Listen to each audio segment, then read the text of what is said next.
소강호, 동방불패, 김용원저, 제3권 12장.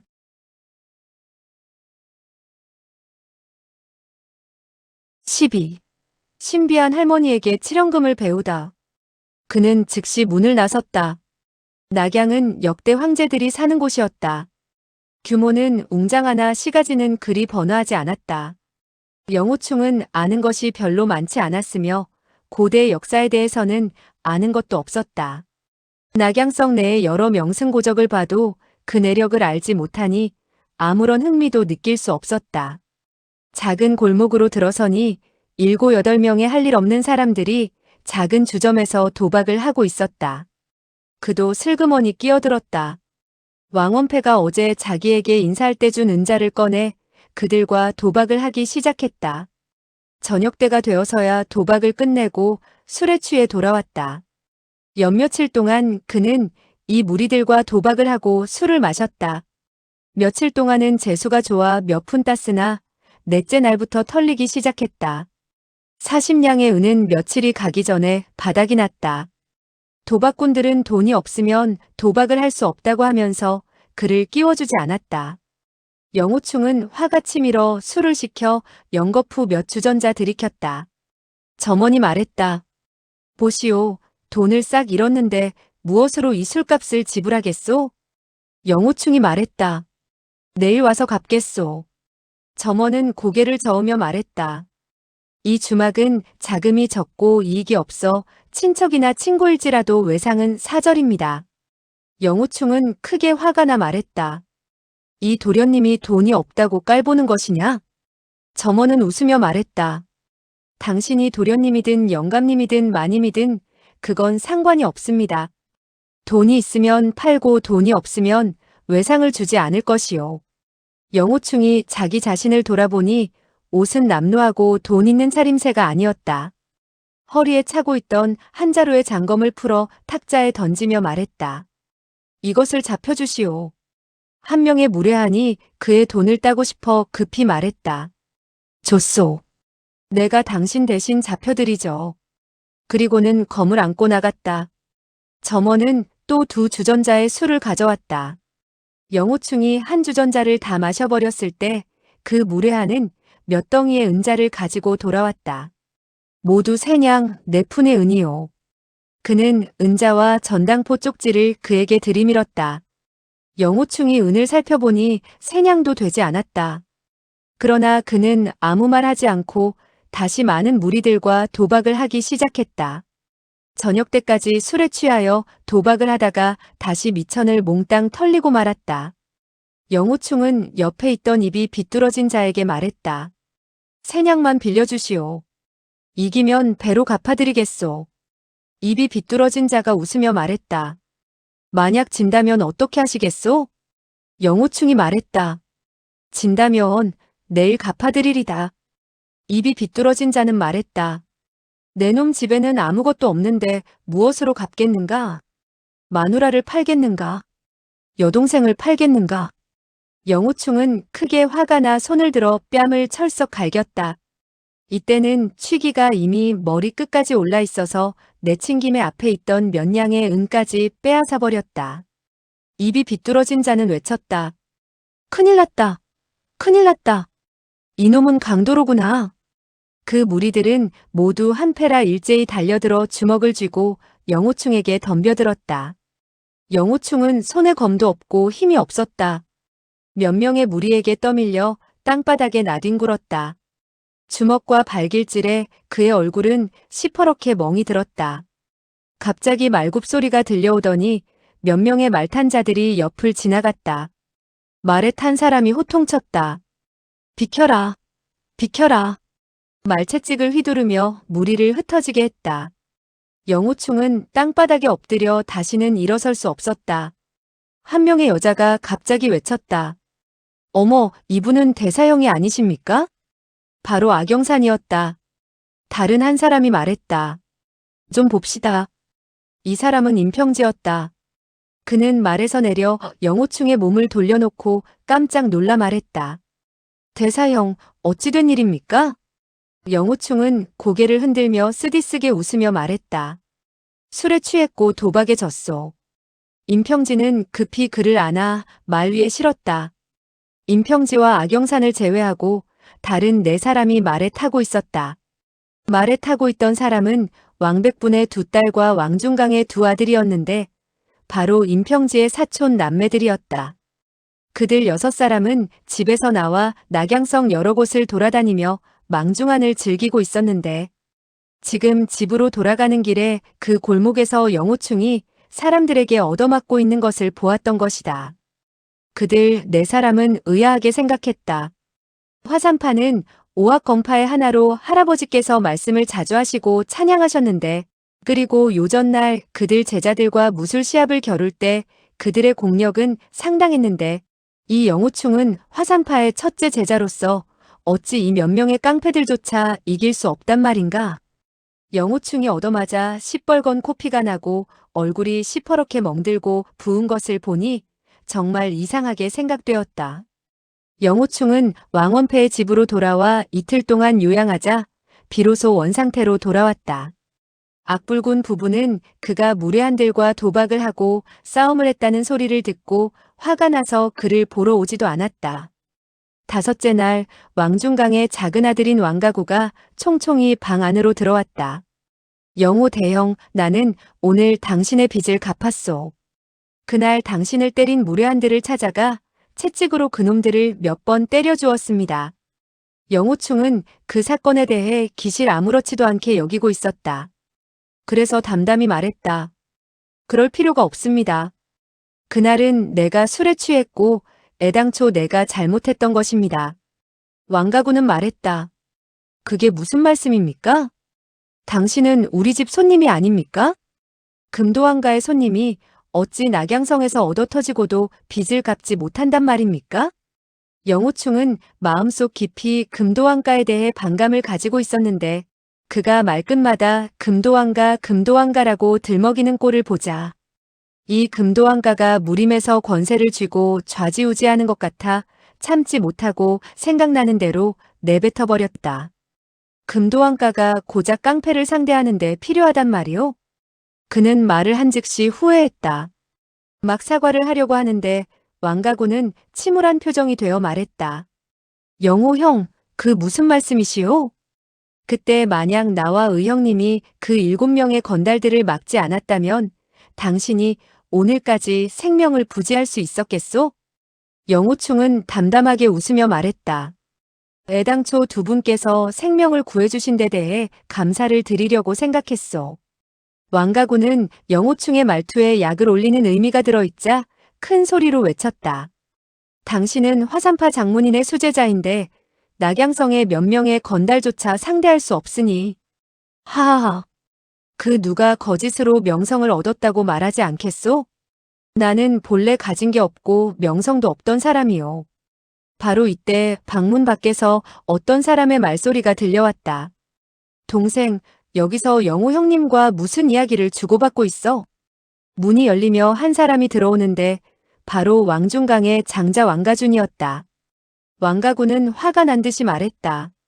형님, 나는 호의로 이 사람이 당한 분풀이를 하려고 그 7명을 찾아가서 한 놈 한 놈에게 채찍질을 가했는데 뜻밖의 이 영호 대엽께서는 나를 책망하는군요. 왕가주는 말했다. 동생, 자넨 모르는 게 있군. 조금 전 나는 악사매에게 말을 들었는데 영호 형님은 쉽게 자기 능력을 드러내지 않는다고 하네. 야광묘 앞에서 한 자루의 장검을 가지고 단 1초로 15명의 인류 고수의 두 눈을 찍어 봉사로 만들었다 하더군. 그것이 정말이라면 검술은 신의 경지에 도달하여 있어 천고에 복이 드문 게 아닐까? 하하하. 이 사람은 악영산의 말을 전부 믿지 않는 듯 했다. 왕가구도 따라서 껄껄 웃으며 말했다. 그러고 보니 그 15명의 인류 고수들은 우리 낙양성의 깡패 조무래기보다 훨씬 무예가 뒤떨어지나 보군요. 하하하. 영호충은 화를 내지 않고 같이 껄껄 따라 웃으며 의자에 앉아 담요로 좌측 무릎을 싸고 몸을 흔들거렸다. 왕가주는 이번에는 백부와 아버지의 명을 받들어 영호충에게 말 상대를 하러 온 것이다. 왕백분과 왕중강 형제는 본래 그들에게 호의적으로 말상대를 하고 절대로 무례를 범해서는 안 된다고 분부했으나 영호충이 교만하고 자기 형제들을 안중에 두지 않자 점점 화가 치밀었다. 영호형, 소재는 한 가지 여쭈어 볼 말씀이 있습니다. 말소리는 매우 컸다. 영호충은 말했다. 가르침이라니요. 천부당만 부당한 말씀이요. 왕가주는 말했다. 평지 동생의 말을 듣자니 우리 고모부님과 고모님이 돌아가실 때 영호 형께서 그 두 분의 임종을 지켜보셨다고요? 영호충은 말했다. 맞습니다. 왕가주는 말했다. 고모부와 고모님의 유언을 영호 형께서 우리 평지 사촌 동생에게 들려주셨다고요? 영호충은 말했다. 틀림없는 사실이요. 왕가주는 말했다. 그럼 고모부님의 벽사건보는 어찌하셨소? 영호충은 이 말을 듣자 몸을 부르르 떨며 몸을 일으키고 큰 소리로 말했다. 무슨 말을 하는 거요? 왕가주는 그의 행동을 방어하기 위해 뒤로 한 발짝 물러나면서 말했다. 우리 고모부께선 벽사건보를 한 권 가지고 계셨는데 당신 보고 평지 동생에게 갖다 주라고 부탁했는데 어찌 당신은 지금까지 그것을 꺼내놓지 않는단 말이오? 영호충은 그의 트집을 듣고 화가 나서 몸을 부들부들 떨었다. 그는 떨리는 목소리로 말했다. 누구에게 사건보가 있다고요? 나보고 임사제에게 갖다 주라고 부탁을 했다고요? 왕가주는 웃으며 말했다. 만약 그런 일이 없었다면 당신은 도둑이 제발 저리다고 몸을 벌벌 떨고 말을 더듬지는 않았을 것이오. 영호충은 화를 참으며 말했다. 두 분 왕형, 이 영호충은 당신 집의 손님이요. 당신이 이런 말을 하는 것은 할아버지나 아버님의 뜻입니까? 그렇지 않다면 당신네 두 분의 뜻입니까? 왕가주는 말했다. 그냥 물어보는 것뿐이요. 그것이 무슨 큰일이나 돼요. 우리 할아버지와 아버님과는 아무런 상관이 없소. 그러나 복주 임가의 벽사건보는 천하의 명성을 떨쳤고 이 무림에선 모르는 사람이 없소. 고모부님이 갑자기 세상을 떠나자 그의 몸에 지니고 있던 보물 벽사건보는 어디로 사라졌는지 없소. 우리는 그에 가까운 친척이니 찾아봐야 할 의무가 있는 것이요. 영호충은 말했다. 그건 임평지가 당신께 물어보라고 시킨 것이요? 왜 그 사람은 자기 스스로 나에게 물어보지 않소? 왕가구는 킥킥킥 3번 웃고 말했다. 평지 사촌 동생은 당신의 사제이요. 그가 어찌 당신 앞에서 감히 물어보겠소? 영호충은 비웃으며 말했다. 이 낙양 땅은 당신들 금도왕가가 잡고 있어. 하하하, 지금 나에게 자백을 강요할 생각이라면 임평지에게 와서 물어보라고 하시오. 왕가주는 말했다. 각하는 우리 집 손님이요. 자백을 강요한다는 말은 천부당만 부당하오. 우리 형제는 단지 호기심 때문에 한마디 물어보았을 뿐이고 영호 형이 대답을 해주시면 좋고 대답을 하지 않는다고 해도 우리는 어쩔 수가 없소. 영호충은 고개를 끄덕이며 말했다. 나는 대답하지 않겠소. 당신들도 어쩔 수가 없다니 그만둡시다. 왕가구는 마른 기침을 한 번 하고 화제를 돌렸다. 영호영, 당신은 일검으로 15명의 고수의 두 눈을 찔러 멀게 했다고 하는데 그 같은 신기의 검초는 그 벽사검보에서 배웠소? 영호충은 깜짝 놀랐다. 그의 마음속에 불현듯 깨달아지는 바가 있었다. 사부님과 사모님, 사제들은 자기들의 목숨을 구해준 데 대하여 감격하지도 않고 오히려 모든 사람이 의심을 품고 있었다. 나는 그 원인을 알 수가 없었다. 그렇군, 알고 보니 그랬어. 알고 보니 그들은 내가 임진남의 벽사검보를 가로챈 줄 아는구나. 그들은 지금껏 독고구검을 구경한 적이 없고 또 내가 풍태사숙조에게 전수받았다는 말을 하지도 않았으니 그럴만하다. 내가 사과회에서 몇 개월 묵는 동안 검술이 갑자기 진보하고 검종인 봉불평과 같은 고수조차 나를 상대하지 못했으니 만약 그 벽사검보에서 기묘한 고초를 배워오지 않았다면 어디서 배워왔단 말인가 하고 생각했겠지. 또 임진남 부부가 죽을 때 나 혼자만 그들 곁에 있었으니 모든 사람들은 자연히 나를 의심할 거다. 무림 고수들이 호시탐탐 노리고 있는 벽사건보가 반드시 내 수중에 있다고 여겼을 것이다. 다른 사람이 이렇게 생각하는 것은 나무랄 수 없는 일이다. 그러나 사부님과 사모님은 나를 키우셨고 소사매와 나와는 오누이처럼 지냈는데 이 영호충이 어떤 사람인지를 그 사람들이 아직도 모르고 있단 말인가. 그 사람들조차 나를 믿지 못하니 정말 안타깝기 그지없구나. 왕가구는 득이양양해졌다. 그는 웃으며 말했다. 내 말이 맞지 않소? 그렇지요. 그 벽사건보는 어디 있소? 우리는 당신 것을 빼앗으려는 것이 아니고 단지 물건을 원래의 주인에게 돌려주려고 그러는 거요. 당신이 그 건보를 임가에게 돌려준다면 그것으로 좋카오. 영호충은 고개를 좌우로 흔들며 말했다. 난 지금껏 벽사건보라는 것을 본 적이 없소. 임총표두께선 일찍이 청성파와 세북명타 목고봉에게 잡혔었소. 그의 몸에 무슨 건보가 있다면 그 사람들이 벌써 찾아냈을 것이요. 왕가주는 말했다. 그 벽사건보는 상당히 중요한 보물인데 내 고모부와 고모님이 어찌 그것을 몸에 지니고 다녔겠소. 자연히 아주 은밀한 장소에 숨겨두었을 것이요. 그들은 죽기 전에 비로소 당신에게 가르쳐주고 사촌 동생에게 전해주도록 유언을 남기셨을 것이외다. 그런데 그것은 왕가구가 옆에서 맞장구를 쳤다. 당신이 그것을 살며시 찾아낸 다음 꿀꺽했는지 어찌 알겠소? 영호충은 들을수록 화가 났다. 애당초 상대를 안 하려고 했으나 일이 자기의 명성과 커다란 관련이 있었기 때문에 자기가 뒤집어 쓴 누명을 벗겨야 한다고 생각했다. 임총표두께서 정말 신묘한 건보를 갖고 있었다면 적수가 없었을 것이 아니겠소? 어찌 몇 명의 청성파 제자들조차 당해내지 못하고 그들에게 잡혔단 말이오? 왕가구는 말했다. 그건. 그는 입을 벌린 채 일시 대꾸할 말을 찾지 못했다. 그러나 왕가주는 말을 잘하는 달변가였다. 천하의 일이란 원래 공교로운 법이 아니겠소? 영호충께선 벽사건보를 배워 검술이 대단한데도 몇 명의 깡패 조무래기조차 당할 수 없었소. 그들에게 잡힌 까닭은 무슨 연유요? 하하하, 그것이 자기의 실력을 밖으로 노출시키지 않는 것입니까?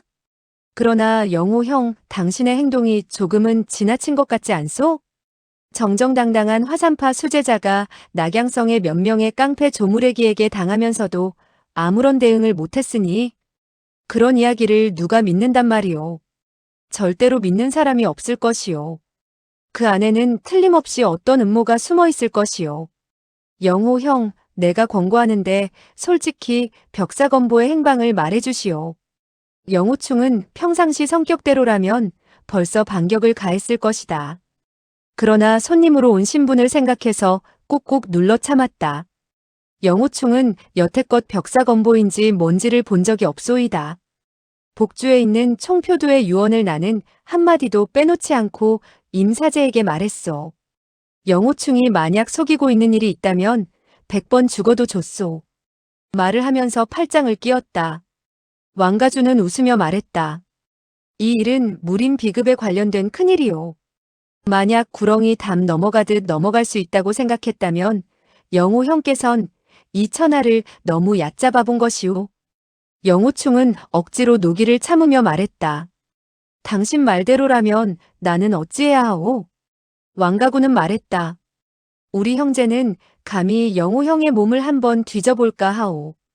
그는 잠시 멈칫하다가 낄낄 웃으며 말했다. 그날 영호 형께서 그 7명 깡패 조무래기들에게 잡혔을 때 우리는 당신 몸을 샅샅이 뒤질 수도 있었소. 영호충은 냉랭히 웃으며 말했다. 당신들이 내 몸을 뒤지겠다고? 이 영호충을 좀 도둑으로 보시오. 왕가구는 말했다. 천만의 말씀이요. 영호 형께서 벽사건보를 취하지 않았다 했는데 뭐 그렇게 몸수색하는 것을 두려워하오? 만약 그대 몸에서 건보가 나오지 않는다면 그때부터는 혐의를 풀 수도 있으니 서로 좋지 않겠소? 영호충은 고개를 끄덕이며 말했다. 좋소. 당신들이 가서 임사제와 악사매를 불러오시오. 그 두 사람이 증인이 되어야 하오. 왕가주는 자기가 가고 동생이 혼자 남게 되면 영호충이 어떤 짓을 할지 모른다고 생각했다. 만약 두 사람이 함께 가면 이 사람은 그 건보를 다른 데에 숨길까 염려되었다. 몸 좀 살피는 것 가지고 왜 그러시오? 영호 형이 만약 거짓을 말하지 않았다면 왜 이 핑계 저 핑계를 대고 있어? 영호충은 내심 생각했다. 내가 너희들에게 몸수색을 허락하는 것은 단지 사부님, 사모님, 삼의 세 사람 면전에서 나의 깨끗함을 알리고 싶었을 뿐이다. 너희 두 놈이 나를 믿든지 안 믿든지 영호충은 거기에 연연하지 않는다. 소사매가 만약 이 장소에 없다면 내가 어찌 너희 두 놈의 손이 내 몸에 닿는 것을 허락하겠느냐? 그는 천천히 고개를 흔들며 말했다. 당신 두 분은 아직은 내 몸을 수색할 능력이 없을 것이외다. 왕씨 형제는 그가 수색을 거절할수록 더욱 그의 몸에 벽사건보가 숨겨져 있을 것이라고 확신했다.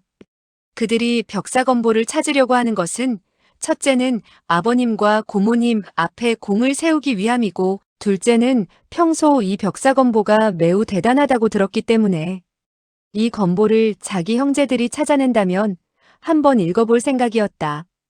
왕가주는 전날 영호충이 몇 명의 졸개들에게 땅에 내동댕이 쳐지고 얻어맞고 있을 때 아무런 힘이 없어 항거하지 못하는 것을 보았기 때문에 영호충은 단지 건법에만 능할 뿐이고 주먹질과 발길질은 보잘것없는 줄 알고 있었다. 지금은 그의 손에 장검이 쥐어져 있지 않으니 손을 쓸 수 있는 좋은 기회라고 느꼈다. 그는 즉시 동생에게 눈짓을 하고 말했다. 영호충, 좋은 말로 할 때 들으시오. 얼굴을 붉힌다면 좋은 꼴은 보지 못할 것이오. 두 형제는 말을 하면서 앞으로 다가왔다. 왕가구는 가슴을 펴고 앞으로 똑바로 달려왔다. 영호충은 손으로 밀어냈다. 왕가구는 큰 소리로 말했다. 아이쿠, 내 놈이 사람을 때리는구나.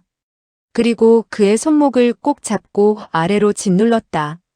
그는 영호충이 화산파의 우두머리이니까 섣불리하면 큰 코 다친다 싶어 신중을 기에 잡고 눌렀다. 그 수법은 왕가 집안에 전해 내려오는 금나 수법이었다. 영호충은 손을 잡히자 원래 팔을 돌려 옆으로 찌른 다음 바로 공격으로 전환할 생각이었으나 자기의 내력이 전부 소실된 후라 비록 초식대로 팔을 돌렸지만 조금도 힘을 쓸 수가 없었다. 오히려 우두둑하는 소리와 함께 우측 관절이 마비되고 손목은 그에게 눌려 뼈마디가 아팠다. 왕가구의 손은 매서웠다. 영호충의 오른손을 잡고 비트니 그의 우측 어깨 관절이 탈골되고 말았다. 형님, 빨리 수색하십시오. 왕가주는 좌측 발을 내밀어 영호충의 두 다리 앞에 비스듬히 대어 그의 공격을 방비하면서 손을 내밀어 그의 품속을 더듬었다. 많은 잡스러운 물건이 꺼내졌다. 그의 손에 갑자기 한 권의 엷은 책이 잡혔다. 두 사람은 동시에 외쳤다. 여기 있구나. 여기 있구나. 임 고모부님의 벽사건보를 찾아냈다. 왕씨 형제가 급히 책을 살펴보니 첫 번째 페이지에 써있기를 소호강호지곡 6개의 글씨가 전서체로 씌어져 있었다. 왕씨 형제는 글을 잘 몰랐다. 이 6글자가 만약 해서라면 알아보았을 텐데 이 글자들은 전서체였다. 그러므로 그들은 한 글자도 알 수 없었던 것이다. 다시 한 페이지를 넘기니 거기 보이는 것은 괴상한 글자였다. 그 두 사람은 이것이 검은고의 악보인 줄 모르고 마음속으로 벽사건보라 확신하고 큰 소리로 외쳤다. 벽사건보, 벽사건보. 왕가주는 말했다. 할아버지께 보내드리자. 그리고 검은고 악보를 가지고 급히 문을 나섰다. 왕가구는 영호충의 허리를 힘껏 걷어차며 말했다. 철면피 같은 놈. 그리고 그의 얼굴에 침을 퇴뱉었다. 영호충은 화가 나서 가슴이 터질 것 같았다. 그러나 생각을 돌렸다. 이 두 놈은 무식하기 짝이 없지만 그 조부나 아버지는 이렇게까지 무식하지는 않겠지. 잠시 후에 이것이 검은고 악보인 줄 알면 틀림없이 나에게 사죄를 할 것이다. 두 어깨가 탈골되자 그 아픔은 참을 수 없었다. 내 내공이 전부 소실되어 거리에서 깡패 조무래기들을 만나도 대항할 힘이 없고 이미 폐인이나 다름없구나. 이 세상을 더 살아간들 무슨 소용이 있겠는가. 그는 침상에 누웠으나 이마에서 땀이 줄줄 흘렀다. 상심한 나머지 눈물이 흘러내렸다. 그러나 왕씨 형제가 금방 돌아올 줄 알고 그들에게 약함을 보여주기가 싫어 즉시 눈물을 닦았다. 한참 후 발걸음 소리가 들리며 왕씨 형제가 빠른 걸음으로 돌아왔다. 왕가주는 냉소하며 말했다. 가서 우리 할아버지를 만나봐라. 영호충은 노해 말했다. 안 간다. 너희 할아버지가 나에게 사죄를 하지 않는데 내가 가서 무엇을 하겠는가? 왕씨 형제는 껄껄 웃었다. 왕가구가 말했다. 내 할아버지가 너 같은 도적놈에게 사죄를 해? 꿈도 야무지구나. 가자. 두 사람은 영호충의 허리춤을 꽉 잡고 그를 침상에서 끌어내 방문을 나섰다. 영호충은 욕을 했다. 금도왕가는 자칭 의리를 지킨다고 말해왔는데 이렇게 비겁하게 중상을 입은 사람을 능욕하는구나. 왕가준이 주먹으로 영호충의 입을 후려치자 입에서 피가 흘렀다. 영호충은 여전히 욕지거리를 해대며 왕씨 형제에게 이끌려 후원의 대청으로 나갔다. 악불군 부부와 왕원패는 주인과 손님의 신분으로 앉아 있었고 왕백분, 중강 두 사람은 왕원패 아래 앉아 있었다. 영호충은 혼자 욕지거리를 해댔다. 금도왕가, 치사하고 염치 없는 놈들. 무림 중에서 이런 지저분한 놈들을 본 적이 없다. 악불군은 얼굴을 찌푸리며 꾸짖었다. 충아, 입 닥쳐라. 영호충은 사부님의 힐책을 듣자 비로소 입을 다물었다. 그러나 왕원패를 향해 화난 표정을 짓고 있었다. 왕원패의 손에는 검은고 악보가 쥐어져 있었다. 그는 담담하게 말했다. 영호 현재, 이 벽사검보를 너는 어디서 얻어왔는가? 영호충은 껄껄 웃었다. 웃는 소리가 한참 동안 끊이지 않았다. 악불군은 질책하며 말했다. 충아, 어르신께서 내게 물으시는데 사실대로 말씀드려라. 어찌 무례하게 구느냐? 그것은 어디 규칙이냐? 영호충은 말했다. 사부님, 제자가 중상을 입고 난 다음 온몸에서 힘이 빠졌습니다. 보십시오. 저 두 놈이 나를 어떻게 했는지 이것이 바로 손님을 접대하는 규칙이란 말입니까? 왕중강은 말했다. 만약 친구이고 손님이라면 우리 왕가는 절대로 신뢰를 범하거나 죄를 짓지 아니하오. 당신은 남모르게 이 벽사검보를 자기 소유로 했는데 이 어찌 도둑의 행위가 아니겠소? 낙양 금도왕가는 청렴한 가문인데 어찌 도둑을 친구로 삼으리까? 영호충은 말했다. 당신과 손자 3대는 말끝마다 벽사검보라고 하는데 당신들은 도대체 벽사검보를 보았소? 어찌 이것이 벽사검보란 말이오? 왕중강은 흠칫 놀라며 말했다. 이 책자는 너의 몸에서 찾아낸 것이고 악사형께서도 화산파의 무공책자가 아니라고 하셨다. 벽사검보가 아니면 또 무엇이겠느냐? 영호충은 화가 극에 달하자 오히려 껄껄 웃으며 말했다. 당신이 벽사검보라고 하니 그럼 벽사검보라고 칩시다. 그러면 당신들 금도왕가가 그 책을 익히도록 하시구려. 천하무적의 검법을 익힐 수 있을 것이외다. 낙양의 왕가는 이 무림에서 도검상절이라고 불려질 것이요.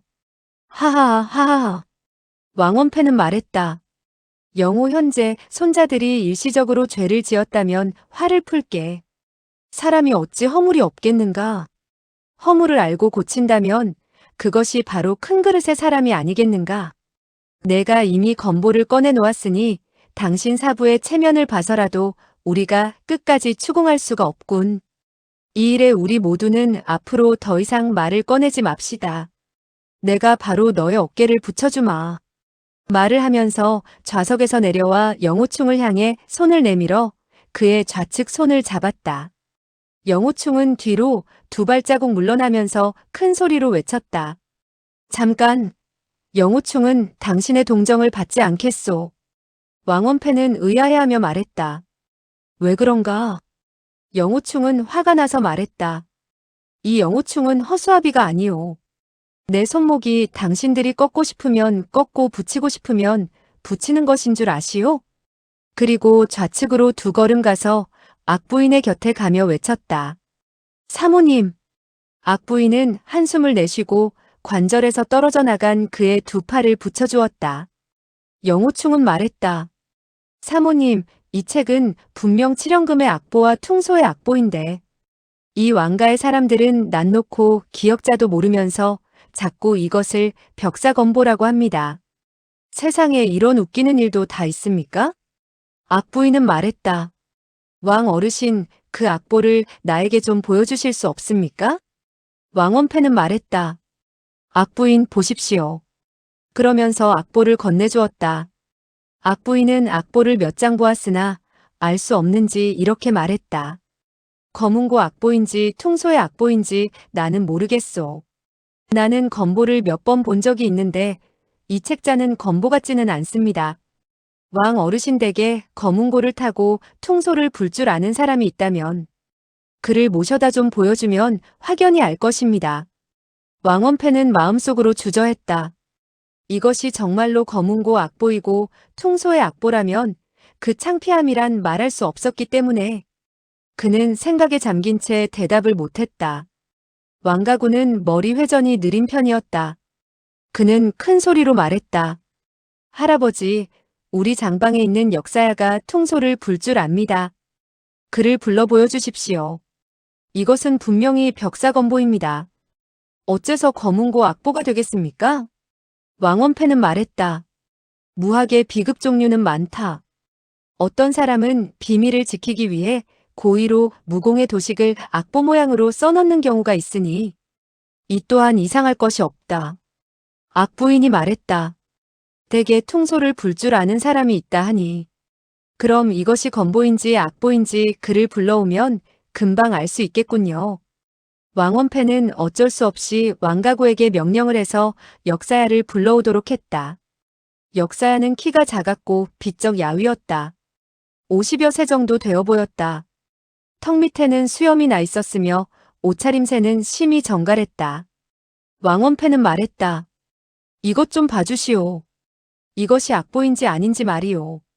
역사야는 검은고 악보를 펼치고 몇 장 보더니 고개를 좌우로 흔들며 말했다. 이건 저도 잘 모르겠습니다. 그러다가 뒤에 적혀있던 퉁소의 악보를 보자 2눈이 빛나고 입에서 낮은 소리로 흥얼대기 시작했다. 오른손과 왼손 손가락은 탁자에 대고 박자를 맞추고 있었다. 한참 흥얼거리더니 또 고개를 흔들며 말했다. 아니야, 틀렸어. 이어서 또 흥얼거리기 시작했다. 갑자기 소리가 높아지고 또 갑자기 낮아지고 하더니 양미간을 찌푸리며 말했다. 이 세상엔 절대로 이러한 일이 없다. 이건 소생으로서도 알지 못하겠습니다. 왕원패의 얼굴엔 희색이 감돌았다. 이 책 속에는 이상한 곳이 있지요? 이것은 일반 악보와 크게 다르지 않소? 역사야는 악보를 가리키며 말했다. 보십시오. 이곳 궁조에서 갑자기 치조로 변하는데 이것은 악보의 상식을 뛰어넘는 것입니다. 그리고 또 퉁소로는 이것을 연주할 수가 없습니다. 이것은 갑자기 각조로 변하고 또다시 우조로 변하니 이것 또한 지금껏 보지 못한 악보입니다. 퉁소로는 어떤 퉁소라도 이런 곡을 연주하지 못합니다. 영호충은 비웃으며 말했다. 당신이 불 줄 모른다고 다른 사람도 불지 못하라는 법이 있어? 역사야는 고개를 끄덕이며 말했다. 그것도 맞는 말이네. 그러나 이 세상에서 정말로 이런 곡조를 불 줄 아는 사람이 있다면 나는 그 자리에서 그에게 엎드릴 것이오. 너무 탐복한 나머지 그 자리에 엎드릴 것이오. 다만 동성에 있는 왕원패는 그의 말을 가로챘다. 이것이 평범하지 못한 악보라고. 그 중에 어떤 곡조들은 퉁소로는 절대로 불 수 없다고.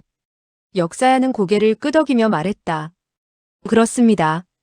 너무 평범하지 않습니다. 너무 해괴합니다. 소생 생각으로는 절대 불지 못할 것입니다. 동성에 있는 그를 제외하고는. 악부인이 물었다. 동성에 있는 사람은 이 악보를 불 줄 안단 말이오? 역사야는 말했다. 그건 소인도 보증할 수 없습니다만 단지 오로지 동성에 있는 녹주공 그 사람은 검은고도 잘 탈 줄 알 뿐 아니라 퉁소도 잘 붑니다. 어쩌면 그가 불 수 있을지 모르겠습니다. 그의 퉁소 실력은 이 소생보다 훨씬 고명하지요. 정말 잘 붑니다. 이것은 과장이 아닙니다. 결코 과장이 아닙니다. 왕원패는 말했다. 이 악보가 평범치 못하다면 틀림없이 이 중간에 어떤 우여곡절이 있을 것이다. 왕백부는 옆에서 듣고 있을 뿐 아무 말도 하지 않고 있다가 갑자기 말에 끼어들었다. 아버님, 정주팔궤도의 사문육합도법은 그 도법은 적혀 있지 않습니까? 왕원패는 짐짓 놀랐다. 그리고 즉시 그 뜻을 이해했다. 아들이 자기에게 깨우침을 주고 있는 것이다. 정주팔궤도의 장문인 막성은 낙양 금도왕가와는 수대에 걸친 사동간인데 그의 팔궤도문 중에 무슨 사문육합도법이라는 게 없었다. 그러나 화산파는 단지 건법만 연구하고 다른 파에서 이런 도법을 익혔다고 하면 악불군을 속일 수가 있을 것 같았다. 왕원패는 즉시 고개를 끄덕이며 말했다. 맞다, 맞아. 몇 년 전 그 사돈댁에서 이 일에 대해 얘기한 적이 있지. 악보에다 도법, 건법을 적어놓는 일은 늘 있는 일이고 그리 신기한 일이 아니라고. 영호충은 비웃듯 말했다. 흔한 일이 아니라고요? 그럼 어르신께 묻겠는데 이 두 개의 악보에 적혀있는 건법은 도대체 어떤 건법입니까? 왕원패는 길게 한숨을 내쉬며 말했다. 이건 내 사위가 이미 죽었으니 이 악보의 비밀은 그 한 사람을 제하고는 알 사람이 없을 것이다. 영호충은 이때 소호강호의 악보 내력을 설명할 수도 있었으나 첫째로는 형산파 막대 선생이 어떻게 대숭양수 비빈을 죽였는가를 말할 수 없을 뿐더러 사부님이 이 곡조가 마교 장로 곡양과 관련이 있다는 것을 아신다면 틀림없이 이것을 없앨 것이며 그렇다면 자기는 부탁을 받았는데 그 부탁을 들어줄 수가 없을 것이라고 생각했다. 영호충은 즉시 노기를 억제하고 말했다. 이분 역사야께서 말씀하시기를 동성에는 녹주공이라는 분이 음악에 정통하시다고 하는데 이 악보를 가지고 가 그분에게 맡겨보지요. 왕원패는 고개를 저으며 말했다. 그 녹주공은 이상하고 기괴한 사람이며 마치 머리가 돈 사람 같은데 그 사람의 말을 어찌 믿을 수 있는가? 악부인이 말했다. 이 일은 반드시 분명히 밝혀야 합니다.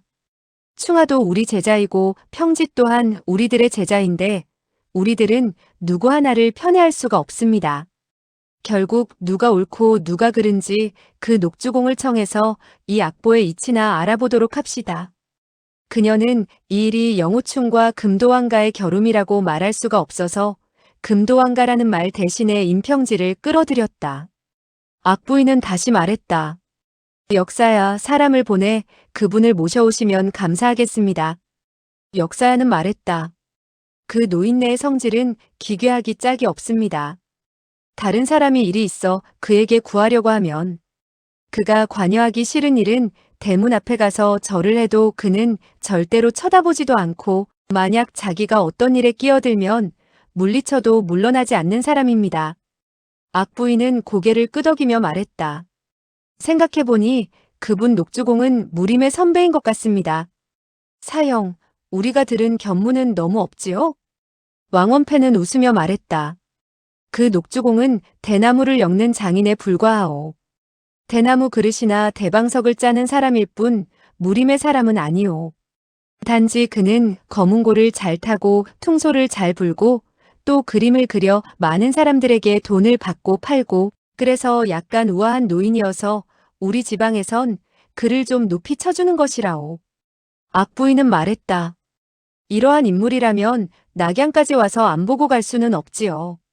왕 어르신께서 비록 수고스럽지만 우리 함께 그분을 만나보는 게 어떨까요? 악부인의 뜻이 심히 완고하자 왕원패는 따르지 않을 수 없었다. 하는 수 없이 아들, 손자, 악불군 부부 영호충, 임평지, 악영산 등과 함께 동성을 향했다. 역사하는 앞에서 길을 인도했다. 작은 골목을 지나고 하나의 막다른 골목에 이르렀다. 골목 끝에는 넓은 대나무 숲이 있는데 바람을 맞아 대나무가 흔들거리는 풍경이 그림 같았다. 여러 사람이 그 골목으로 들어서자 거문고를 타는 소리가 딩동딩동 들려올 뿐. 골목 안은 조용하고 깨끗하여 밖의 낙양성과는 딴 세상 같았다. 악부인은 낮은 소리로 말했다. 이 녹주공은 정말 신선 노름을 하고 계시군요.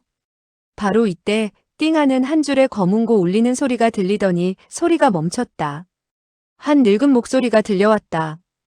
귀하께서 왕림하신 이유는 무엇입니까? 무슨 가르침이 있으십니까? 역사야는 말했다. 주공, 이상한 악보 한 권이 있는데 어르신의 높은 안목으로 감정 좀 해주십시오. 녹주공은 말했다. 악보를 나보고 감정하라고? 헤헤, 정말 이 몸을 알아주는군. 역사야가 대답을 하기도 전에 왕가구는 말했다. 금도왕가의 왕어르신께서 방문하셨소. 그는 자기 할아버지의 방문을 알렸다. 그는 생각하기를 자기 할아버지가 낙양성에서 무시 못할 인물이기 때문에 한 명의 대나무나 엮는 늙은이가 금방 뛰쳐나와 영접하지 않을 수 없으리라고 생각했다. 그러나 녹주공은 비웃는 듯 말했다. 금도인지 은도인지 이 늙은이의 대나무 깎는 솜씨보다 나으려고? 이 늙은이가 왕 어르신을 방문하지 않는데 왕 어르신은 어찌해서 이 늙은이를 방문하는 거지? 왕가구는 대노해 큰 소리로 외쳤다. 할아버지, 이 늙은 노인네는 이치를 모르는 사람 같습니다. 그를 만나보면 뭘 합니까? 우리 집으로 돌아가요. 악부인은 말했다. 이왕 왔는데 녹주공에게 청해서 이 악보를 살펴보도록 하는 것도 괜찮을 성십군요. 왕원패는 쳇 하는 소리를 내며 악보를 역사야에게 꺼내주었다. 역사야는 그 악보를 받아들고 푸른 대나무 숲으로 들어갔다. 녹주공의 말소리가 들렸다. 줬소. 그것을 내려놓으시오. 역사야는 말했다. 어르신께 여쭙겠는데 이것은 정말로 악보입니까? 그렇지 않으면 무공의 비결입니까? 무공의 비결을 이렇게 악보로 고친 것이 아닐까요? 녹주공은 말했다. 무공의 비결이라고? 이것은 틀림없는 악보이네. 이어서 거문고 소리가 들려왔다. 우아하고 멋진 음률은 사람에게 커다란 감동을 주었다. 영호충은 잠깐 듣고 이것이 바로 그날 유정풍이 연주했던 곡임을 기억해내었다. 곡은 여전히 남아있건만 사람은 이미 떠나고 없으니 어찌 슬프지 않을 수 있겠는가. 얼마 지나지 않아 거문고 소리가 높이 올라갔다. 거문고 소리가 울릴수록 음은 높아져 최고의 음이 울릴 때 쨍 하는 소리와 함께 줄이 하나 끊어져 나갔다. 다시 몇 개의 음이 더 높아지자 쨍 하면서 거문고 줄은 또 하나가 끊어졌다. 녹주공은 어타는 소리를 내며 말했다. 이 악보는 생소하고 기이하기 짝이 없소. 참으로 이해하기 어렵군요. 왕원패 일가족 5명은 서로 쳐다보면서 얼굴에는 득이양양한 표정을 지었다. 녹주공이 말했다. 그럼 이번엔 이 퉁소의 악보를 좀 보겠소. 이어서 퉁소 부는 소리가 대나무 숲에서 울려나왔다. 처음에는 유연하여 사람에게 감동을 주었고 정감이 온몸을 휘감았다. 그러나 나중에 소리가 갈수록 낮아져 거의 들리지 않았다. 다시 몇 가지의 음률이 들려오더니 퉁소 소리는 마침내 거의 들리지 않게 되었다. 픽픽픽 하는 소리만 들려왔을 뿐이었다. 녹주공은 한숨을 쉬며 말했다. 영노제, 당신은 퉁소를 불 줄 아는 사람이요. 이렇게 낮은 음을 어찌 불어낸단 말이오? 이 금보와 퉁소 악보는 가짜는 아니지만 그러나 곡을 만든 사람은 장난을 한 모양이군요. 당신은 먼저 돌아가 계시오. 내가 자세히 연구해 보겠소. 역사야는 말했다. 예. 그리고 대나무 숲에서 물러나왔다. 왕중강은 말했다. 그 건보는 어디 있소? 역사야는 말했다. 건보요? 아, 녹주공이 놔두고 가라고 했습니다. 자세히 연구 좀 해보시겠다고요. 왕중강은 급히 말했다. 빨리 가서 가져오시오. 그것은 진귀하기 이를 데 없는 건보요. 무림 중에는 얼마나 많은 사람들이 그것을 차지하려고 하는지 아시오? 아무 상관도 없는 사람에게 놔둔단 말이오? 역사야는 말했다. 예. 그가 몸을 돌려 대나무 숲으로 들어가려고 할 때였다. 갑자기 녹주공을 부르는 소리가 들렸다. 고모님, 어떻게 나오셨습니까? 왕원패는 낮은 음성으로 물었다. 녹주공은 나이가 어떻게 돼요? 역사야는 말했다. 70 몇 살, 거의 80세는 될 것입니다. 모든 사람들이 한결같이 생각했다. 80 먹은 할아버지에게 고모님이 계신다면 이 고모는 100살이 넘었겠군. 녹주공은 다시 말했다. 고모님 보십시오. 이 검은고 악보가 좀 이상합니다. 여인이 응하는 소리가 나고 검은고 소리가 울렸다. 검은고의 음을 맞추어 보고 잠시 멈추는 것으로 보아 아마 조금 전에 끊어진 검은고 줄을 잇는 것 같았다. 그리고 음을 조절한 다음 연주하기 시작했다. 처음의 연주는 녹주공과 비슷했다. 그러나 나중에 올라갈수록 그 소리는 위험한 상태에서 평온함을 건진 듯, 무거운 것을 들다가 가벼운 것을 들은 듯 조금도 힘들이지 않고 높은 음으로 올라갔다. 영호충은 놀라고 기뻐했다. 희미한 기억 속에 그날 저녁 곡양이 연주했던 곡조가 생각났다. 이 곡은 때때로 감정이 격렬히 고양되기도 했고 때때로는 부드러우면서도 온화했다. 영호충은 비록 음악의 이치는 모르고 있었으나 이 노파가 연주하는 것은 곡양이 연주하는 것과 비슷하면서도 풍기는 기상은 크게 차이가 난다는 사실을 깨달았다. 이 노파가 연주하는 곡조는 평화롭고 사람이 들을수록 음악의 아름다움만 생각하게 되는데 비하여 곡양이 연주할 때는 끓는 격분을 느낄 수가 있었던 것이다.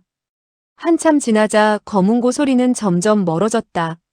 마치 음악이 멀리 사라진 다음에 연주하는 사람이 수십 장 밖으로 사라진 것 같은 느낌을 주었다. 검은고 소리가 끊어질 듯 이어질 듯 할 때 가끔 한두 번씩 작은 퉁소 소리가 검은고 옆에서 울려왔다. 퉁소 소리는 갑자기 높아졌다가 갑자기 낮아지고 또한 갑자기 가벼워지는가 하면 갑자기 높아지며 음의 제일 낮은 쪽으로 갈 즈음 몇 번쯤 흐느적거리다가 탁하고 침울한 음으로 변해갔다. 비록 음은 낮았지만 모든 음절은 선명하고 똑똑히 들려왔다. 점점 낮아지는 소리는 어떤 때는 구슬이 구르는 듯 맑고 폭풍우가 일어나는 듯 여기서 꿈틀 저기서 꿈틀했으며 여러 소리가 점차 높아지면서 폭포가 떨어지는 소리, 꽃망울이 다투어 피어 꽃밭 속에서 꽃들이 환하게 피고 새들이 말을 주고받으며 노는 것 같은 음률이 퍼져가더니 점점 모든 새들이 사라지면서 봄꽃은 지고 쓸쓸한 비가 내렸다. 처량하고 살풍경한 모습으로 돌변한 것이다. 모든 것이 정적 속으로 빨려들었다. 퉁소 소리가 멈춘 뒤에 모든 사람은 꿈에서 깬 듯 정신이 들었다. 왕원패, 악불군 등은 비록 음률은 모르지만 마음속으로 젖어오는 소리에 흠뻑 취했다. 역사야는 더욱 혼이 나간 듯 했다. 악부인은 한숨을 쉬고 말했다. 너무 좋습니다. 탐복합니다. 충아, 이것은 무슨 곡인가? 영호충은 말했다. 이 곡은 소호강호지곡이라고 부릅니다. 저 할머니는 검은고와 퉁소를 신의 경지까지 연마한 것 같군요. 악부인은 말했다. 이 곡의 악보는 비록 기묘하지만 저 할머니의 연주 솜씨가 있어야 비로소 연주를 해낼 수 있다. 이렇게 아름다운 음악은 아마 너도 평생 처음 들어보았을 것이다. 영호충은 말했다. 아닙니다. 제자는 들어본 적이 있습니다. 오늘보다 더욱 아름다웠지요. 악부인은 이상하게 생각하며 말했다. 그럴 수가. 설마 이 세상에 이 노파보다 더욱 솜씨가 뛰어난 사람이 있다는 말이냐? 영호충이 말했다. 이 할머니보다 기술이 월등하다고는 할 수 없지만 제자가 들었을 때는 두 사람이 합주를 했습니다. 한 사람은 검은고를 안고 한 사람은 퉁소를 불고 연주한 것은 이 소호강호지곡. 그가 말을 다하지 못했을 때 대나무 숲에서 떵떵떵 3번 검은고 소리가 울리더니 그 노파의 목소리가 들릴 듯 말 듯 들려왔다. 금과 퉁소의 합주라. 세상에 어디를 가서 두 사람을 찾을 수 있을까? 녹주공의 낭랑한 음성이 들려왔다. 역사야, 이것은 틀림없이 악보이요. 내 고모님께서 조금 전 연주했으니 가져가시오. 역사야는 대답했다. 예. 대나무 숲에 들어갔던 역사야는 두 손에 악보를 들고 나왔다. 녹주공이 말했다. 이 악보에 기재되어 있는 곡들은 정말로 기묘하고 세상에서 보기 힘든 곡이요. 이것은 신물이요. 절대로 속인들의 손에 들어가지 말게 하십시오. 그리고 당신이 볼 줄 모르신다면 그것을 배우려는 망상을 버리시오. 그렇지 않으면 당신 몸에는 해만 있을 뿐 좋은 점은 없을 것이요. 역사야는 말했다. 예. 그렇게 하지요. 절대로 배우지 않겠습니다. 그는 악보를 왕원패에게 건네주었다. 왕원패는 친히 검은고 소리, 퉁소 소리를 들은 후 악보 속에 아무런 하자도 없다는 것을 알고 즉시 영우충에게 건네주며 어색하게 말했다. 영우 현재 정말 면목이 없소. 영우충은 비웃음을 띄었다. 몇 마디 귀에 거슬리는 말을 하려고 했으나 악부인이 그를 향해 고개를 끄덕였기 때문에 영우충은 참고 말하지 않았다. 왕원패의 가족은 서로 면목이 서지 않아 먼저 돌아가고 악불고는 뒤따라갔다. 영우충은 악보를 손에 쥐고 멍청이 서서 움직이지 않았다. 악부인이 말했다. 충아, 돌아가지 않으련? 영우충이 말했다. 저는 좀 더 머물다 가겠습니다. 악부인이 말했다. 일찍 돌아가 쉬거라. 너의 팔이 빠져나왔으니 절대 힘을 쓰지 말도록 해라. 영우충은 말했다. 예. 일행이 돌아가자 작은 골목에는 정적만이 감돌았다. 가끔 바람이 대나무 잎을 스쳐 낙엽 흔들리는 소리만 들려올 뿐이었다. 영우충은 손에 들려있는 악보를 보면서 그날 저녁 유정풍과 곡양이 합주하던 광경을 회상해 보았다. 그 두 사람은 이런 신묘한 악보를 만들어냈다.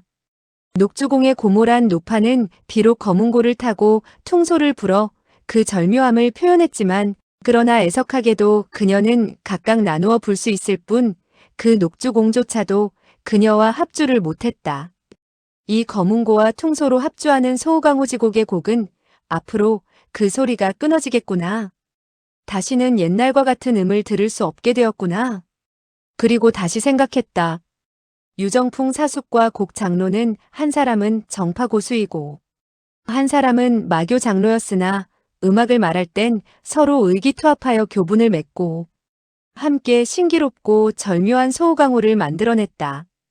그 두 사람이 손을 잡고 함께 죽었을 때에 마음속에 아무런 유한이 없었다. 나 천혜고아인 영호충은 이 세상에서 사부님에게 의심을 받고 사매에게 버림을 받았다.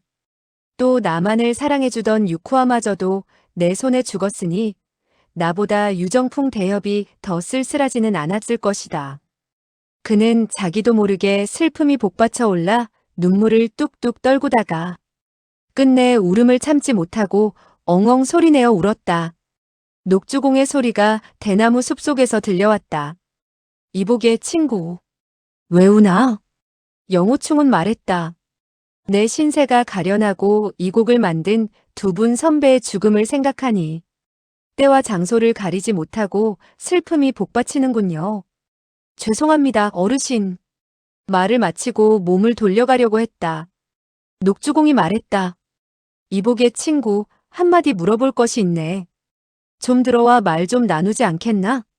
영우충은 조금 전까지만 해도 그가 왕원패에게 말할 때 교만무례했는데 뜻밖에도 자기와 같이 이름도 없는 사람에게 이렇게 겸손하게 나오는 것을 보고 퍽 의외라고 생각했다. 아닙니다. 선배님이 궁금한 점이 있으면 물어보십시오. 저는 이실직고 하겠습니다. 그는 천천히 대나무 숲 안으로 발을 옮겼다. 앞에는 5칸짜리 작은 집이 있었는데 좌측에 2, 우측에 셋 모두가 굵은 대나무로 엮어 만든 것이었다. 한 늙은 노옹이 우측 작은 방에서 나오며 빙그레 웃었다. 이것 보게 친구 들어와 차나 한잔하자고. 영우충은 이 녹주공이 몸이 나사처럼 비틀어진 꼽추이고 머리카락은 드문드문 얼마 남지 않았으며 큰 손과 큰 발을 가졌고 눈빛이 매우 맑은 것을 보고 즉시 고개를 숙여 절을 했다. 소인은 영호충입니다. 어르신께 인사 올립니다. 녹주공은 껄껄 웃으며 말했다. 이 늙은이가 몇 살 더 먹었다고 그럴 필요는 없네. 들어오게. 어서 들어오게. 영호충은 그를 따라 작은 방으로 들어갔다. 탁자와 의자들은 모두 대나무로 만든 것이었고 벽에는 한 폭의 대나무 그림이 걸려 있는데 형세가 종횡으로 그어져 있어 심히 스산한 기분이 들었다. 탁자에는 한 대의 요금과 한 자루의 퉁소가 놓여 있었다. 녹주공은 주전자에서 한 그릇의 파란 청록차를 따르며 말했다. 차를 들게나. 영호충은 두 손으로 받으며 고개를 숙이고 감사해했다. 녹주공은 말했다. 이복의 친구, 이 악보는 어디서 얻어왔는가? 좀 가르쳐 줄 수 없겠나? 영호충은 멈칫하며 생각했다. 이 악보의 내력에는 커다란 비밀이 숨겨져 있어서 사부님과 사모님께도 알려드리지 못했다. 그때 유정풍과 곡양이 나에게 건네줄 때 이 곡을 후세에 전해 절대로 사라지지 않도록 하라고 했다. 이 녹주공과 그의 고모는 음악에 정통하고 그의 고모는 특히 이 곡조를 거의 완벽하게 연주하지 않았던가? 이 두 사람의 나이가 비록 많지만 두 사람 외에는 세상에 이 악보를 전해줄 만한 사람이 없을 것이다. 설령 이 세상에 음악에 정통한 사람이 있을지라도 나의 목숨은 얼마 남지 않았으니 어쩌면 그런 인연을 맺기가 어려울지도 모르는 일이다. 그는 잠깐 생각해 본 다음에 말을 했다. 이 곡을 쓴 두 분 선배는 한 분은 거문고에 능하고 한 분은 통소를 잘 부십니다. 두 사람이 지교를 맺고 이 곡을 만들었지요. 그러나 뜻하지 않은 큰 변을 당해 함께 돌아가셨습니다. 두 분 선배님이 돌아가시기 전에 이 곡을 제게 건네주며 전할 사람을 찾아보고 이 곡이 세상에 알려지도록 하라고 하셨습니다. 그는 잠시 말을 멈춘 후 다시 말했다. 조금 전 선배님과 고모님께서 연주하시는 묘기를 들었을 때 이 곡의 주인이 나타났다고 생각했습니다. 그러하오니 어르신께서 이 곡을 거두어 주시고 고모님께 전해 주십시오. 이 제자가 돌아가신 선배님의 유언을 따르게 되었으니 소원은 풀린 것 같습니다. 그는 말을 하면서 두 손으로 공손하게 악보를 받쳐들었다. 녹주공은 받으려 하지 않고 말했다. 내가 먼저 고모님께 여쭈어보고 받겠소. 그분이 받을지 안 받을지는 모르겠소. 왼쪽 작은 방에서 고모의 음성이 들려왔다. 영호 선생의 높은 뜻을 충분히 알겠소만 우리가 물리치자니 예의가 아닌 것 같고 그렇다고 봤자니 부끄럽기 짝이 없소. 그러면 그 두 분의 성함이 어떻게 됩니까? 좀 말씀해 주실 수 없겠소? 목소리는 그리 늙은 목소리가 아니었다. 영호충은 말했다. 물어보시니 응당 말씀을 올리겠습니다. 곡을 쓰신 두 분 선배는 한 분은 형산파 유정풍 유사숙이고 한 분은 1월 신교 곡양 곡 장로올시다. 그 할머니는 아 하고 소리를 내며 대단히 놀라는 것 같았다. 알고 보니 그 두 분이었군. 영호충은 말했다. 그 두 분 선배님을 아십니까? 그 노파는 대답하지 않고 한숨을 쉬더니 한참 동안 깊은 생각에 잠겼다가 말했다.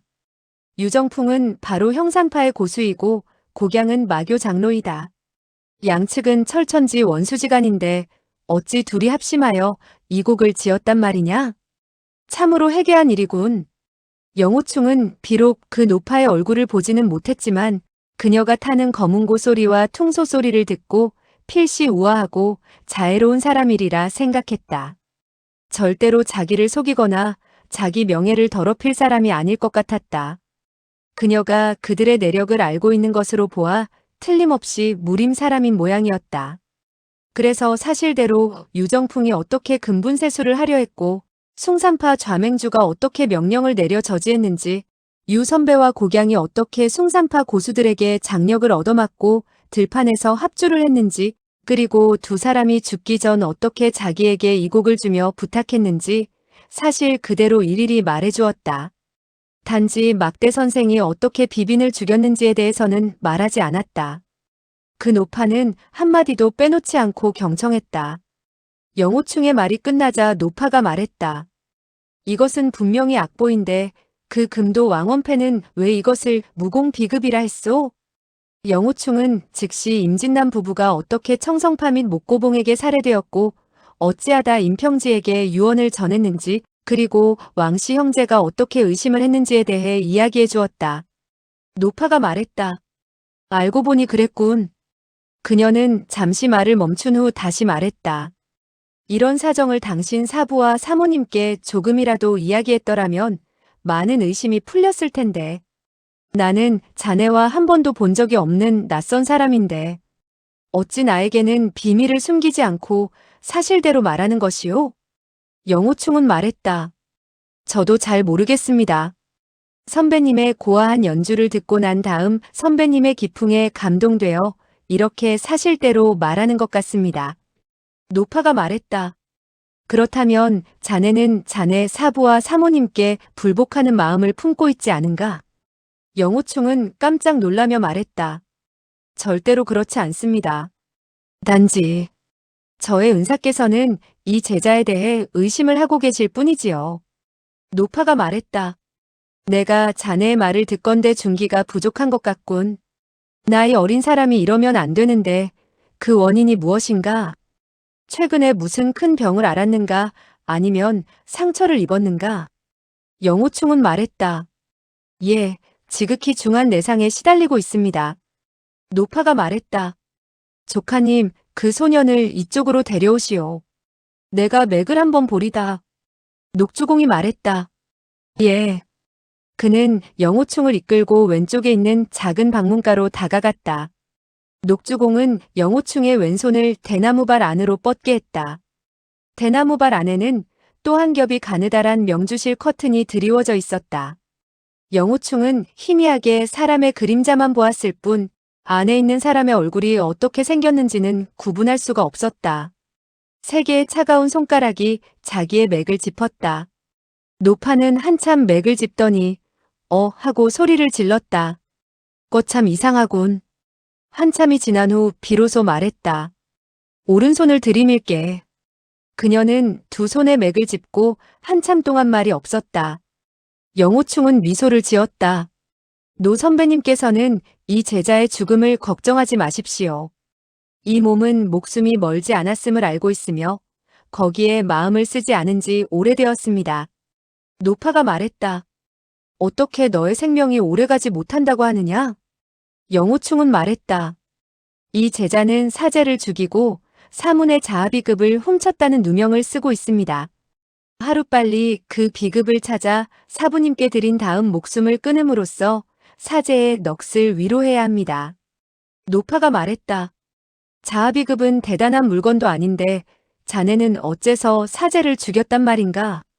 영호충은 즉시 도공육선이 어떻게 자기에게 상처를 입히고 육선의 진기가 몸속에서 어떻게 움직였으며 사매가 사문의 비급을 훔쳐와 자기의 상처를 치료해 주려고 했던 일, 자기가 거부하자 사제인 육화가 강제로 읽어주려 했던 일, 그리고 육화의 혈도를 짚고 어떻게 그에게 치명상을 입히게 되었는가를 일일이 말해주었다. 노파는 다 듣고 난 후 말했다. 자네의 사제는 자네가 죽인 것이 아니네. 영호충은 깜짝 놀라며 말했다. 내가 죽인 게 아니라고요? 노파가 말했다. 자네의 진기는 약하기 그지없었네. 그 두 개의 혈도를 짚었다고 해서 사람을 죽일 수는 없어. 자네 사제는 다른 사람이 죽인 거야. 영호충은 나직이 말했다. 그러면 누가 육사제를 죽였단 말입니까? 노파가 말했다. 비급을 훔친 사람이 자네 사제를 꼭 죽였다고 할 수는 없지만 얼마가는 관련이 있다고 볼 수 있네. 영호충은 긴 한숨을 내쉬었다. 마음속에 맺혔던 응어리가 풀어지는 것 같았다. 악영산과 임평지가 서로 가까워지자 그는 마음속이 심란한 나머지 이미 삶의 희망을 포기한 채 오로지 죽음만을 바라고 있었다. 그런데 지금 이 노파가 자기를 깨우쳐주자 분발하지 않을 수 없었다. 복수를 해야 한다. 노파가 또 말했다. 자네 몸속에는 내가 맥을 짚어보건대 8줄기의 진기가 흐르고 있는데 그건 또 어찌 된 연유인가? 영호충은 껄껄 웃으며 불개화상이 자기를 위해서 병을 치료해준 상황을 말해주었다. 노파도 살며시 웃고 말했다. 자네 성격이 호탕하고 명랑해서 맥이 비록 혼란에 빠지기는 했지만 걱정할 필요는 없네. 내 또 한 곡을 연주해 볼까 하니 한번 듣고 평이나 해주게나. 영호충은 말했다. 노 선배님이 들려주신다면 마음속 깊이 간직하겠습니다. 노파는 음소리를 내더니 거문고를 다시 연주하기 시작했다. 이번에 타는 곡조는 부드럽기 짝이 없었다. 마치 한 사람이 가볍게 탄식하는 듯하고 아침 이슬을 맞아 살며시 피어나는 꽃봉오리가 바람을 맞아 하늘거리는 것 같았다. 영호충은 얼마간 듣자 눈꺼풀이 무거워졌다. 그는 생각했다. 잠들면 안 된다. 내가 노 선배의 거문고 타는 소리를 듣고 있는데 만약 잠이 들면 크게 불경스러운 일이 된다. 그러나 있는 힘을 다해 정신을 집중시켰음에도 잠을 이겨낼 수는 없었다. 곧 눈꺼풀이 감기고 다시는 뜰 수가 없었다. 몸에 힘이 빠져 땅바닥에 쓰러져 잠이 들었다. 꿈속에서도 여전히 은은하게 거문고 소리가 들려왔다. 마치 부드러운 손이 자기 머리를 어루만지며 어린 시절로 돌아가 어머니의 품속에 안겨 사랑을 받는 듯했다. 한참 후 가야금 소리가 멈추자 영호충은 깜짝 놀라 잠에서 깼다. 부끄럽기 짝이 없었다. 죽어 마땅합니다. 노 선배님의 연주를 마음속 깊이 듣지 못하고 결국 잠에 빠졌습니다. 정말로 죄송합니다. 노파가 말했다. 그렇게 자책할 필요는 없네.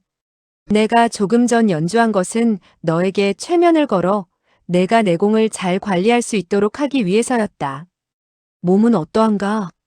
영호충은 크게 기뻐하며 말했다. 감사합니다, 어르신. 그는 즉시 무릎을 꿇고 단정히 앉은 다음 기운을 돌렸다. 8줄기의 진기는 여전히 충돌했으나 예전처럼 뜨거운 피가 용솟음치고 구토를 할 것 같은 증상은 많이 사라진 뒤였다. 더 기운을 쓰자 머리가 어지러워지고 깨어질 것 같아 몸을 비틀거리며 땅바닥에 쓰러졌다. 녹주공이 급히 안으로 들어서서 그를 부축해 세웠다.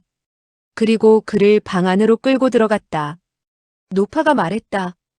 도공육선과 불계대사의 공력이 매우 깊다. 그래서 내 음악 소리로는 그 진기를 다 억누를 수 없었네. 오히려 자네에게 고통만 주었구만. 심히 미안하네. 영호충은 급히 말했다. 무슨 말씀이십니까? 그 곡을 듣고 저의 몸이 많이 좋아졌습니다. 녹주공은 붓을 들어 벼루에 먹을 찍더니 종이에 글씨를 썼다. 이 곡을 전수받도록 하게. 그러면 자네는 평생 큰 이득을 볼 것이네. 영호충은 불현듯 깨달았다. 이 제자가 감히 어르신께서 곡을 전수해 주시길 청합니다. 이 제자가 천천히 몸을 조리할 수 있도록 해주십시오. 녹주공은 기쁜 표정으로 연신 고개를 끄덕였다. 노파는 대답하지 않고 한참 후 말했다.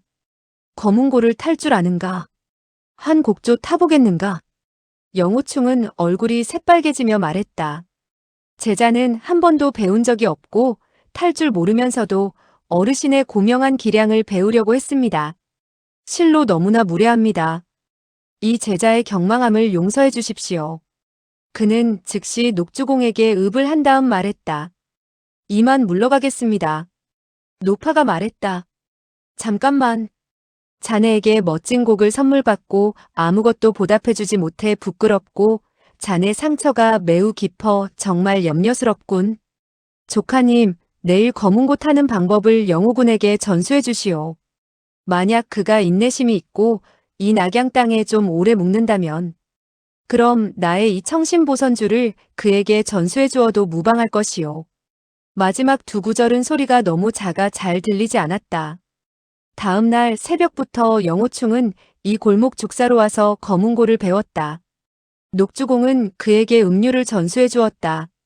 악율은 모두 12율이 있는데 황종, 대려, 태주, 협종, 고선, 중려, 유빈, 임종, 이칙, 남녀, 무역, 응종 등이다.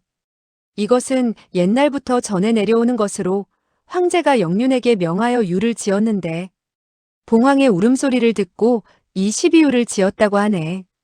요금의 칠연은 궁, 상, 각, 치, 우, 오음이 있고 첫째 현이 황종이 되며 셋째 현이 궁조가 된다. 오조는 만각, 청상, 궁조, 만궁, 유빈조 등이 있다. 그는 자세하게 해석해 주었다. 영호충은 비록 음률에 대해 하나도 몰랐지만 천성이 총명해서 한번 가르쳐주면 바로 이해했다. 녹주공은 심히 기뻐하며 즉시 연주 기법을 가르쳐주고 극히 짧은 벽소음이라는 곡조를 그에게 타보라고 시켰다. 영호충은 몇 번 배우자 연주할 수 있었다. 비록 많은 음이 정확하지 못하고 손가락 놀림이 숙달되지 못했으나 하늘이 파랗게 트이고 만리에 구름 한 점 없는 기상이 느껴졌다. 그 곡이 끝나자 노파는 방에서 듣다가 가볍게 탄성을 토했다. 영호충, 자네는 배우는 속도가 무척이나 빠르군. 얼마 배우지 않으면 청신보선주를 배울 수가 있겠네. 녹주공이 말했다. 고모님, 영호 현재가 오늘 처음 배우는데 이 벽소음을 혼자서 탔습니다. 소리에 나타나는 뜻은 이 조카보다 더 고명한 것 같습니다. 거문고는 마음의 소리라 그의 가슴이 넓어서 그러한 듯합니다. 영호충은 겸손해하며 말했다. 선배님의 과찬이십니다. 어느 때에 가서야 비로소 이 제자가 선배님처럼 이 소호강호곡을 연주할 수 있겠습니까? 노파는 실수하며 말했다. 자네도 그 소호강호곡을 연주하고 싶은가? 영호충은 얼굴이 빨개지며 말했다. 제자는 어젯밤 선배님이 타시는 거문고 소리가 너무 우아하고 아름다워 내심 흠모했습니다. 노파는 대답하지 않고 한참 후 낮은 음성으로 말했다. 만약 자네가 탈 수 있다면 그건 정말 과히. 말소리는 점점 작아져 나중에는 잘 들리지 않고 가벼운 탄식만 들렸다. 20여일 동안 영호충은 아침마다 이 골목에 와서 거문고를 배우고 저녁 늦게야 돌아갔다. 점심 식사는 녹주공의 거처에서 먹었다. 비록 진수성찬은 아니지만 왕가의 사내 진미보다 더 맛이 있었고 풍치가 있었으며 매 끼니마다 좋은 술이 있었다. 녹주공의 주량은 비록 크지 않았지만 차려 나오는 술은 가히 일품이었다. 그는 주도에 대해 잘 알고 있어서 천하의 명주에 대해 그 내력을 자세히 알 뿐만 아니라 생산 연도까지 알아낼 수 있었다. 영호충은 이러한 것을 들어보지도 못했는데 그에게 거문고를 배울 뿐만 아니라 술에 대해서도 일가견을 얻게 되었다. 그의 술에 대한 학문도 검도나 거문고의 이치보다 모자라는 것 같지 않았다. 며칠 동안 녹주공이 대나무 그릇을 팔러 나갔으므로 영호충은 노파와 벽 하나를 사이에 두고 가르침을 받았다. 나중에는 영호충이 거문고에 대해 여러 가지 의문점을 품었으나 녹주공이 대답을 할 수 없어 반드시 노파가 친히 지적해주고 가르쳐 주었다.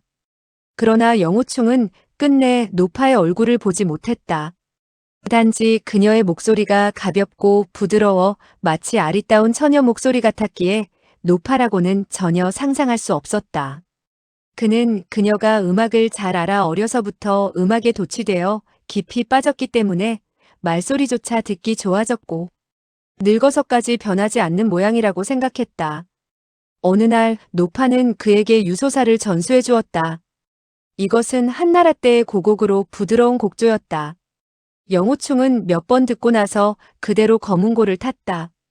그는 이 곡을 타면서 자기도 모르게 어렸을 때 자기와 악영산 둘이 같이 뛰어놀고 장난치던 추억을 회상했다. 또 폭포에서 함께 검수를 연마하고 사과에 밥을 날라다 주고 소사매가 자기에게 많은 밀어를 속삭이며 장례를 약속했으나 나중에 무단히 임평지라는 사람이 나타나자 소사매가 자기에게서 멀어져 갔던 일을 회상하게 되었다. 마음이 처량하고 울적해져 갑자기 가락이 변해 자기가 어렸을 적에 살던 복건 지방의 노래가 그 속에 섞여 어우러졌다. 그것은 바로 악영산이 산허리를 내려갈 때 불렀던 노래였다. 그는 흠칫 놀라 손을 멈추고 더 타지 않았다.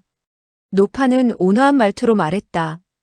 이 유소사곡은 자네에게 아주 잘 어울리는군.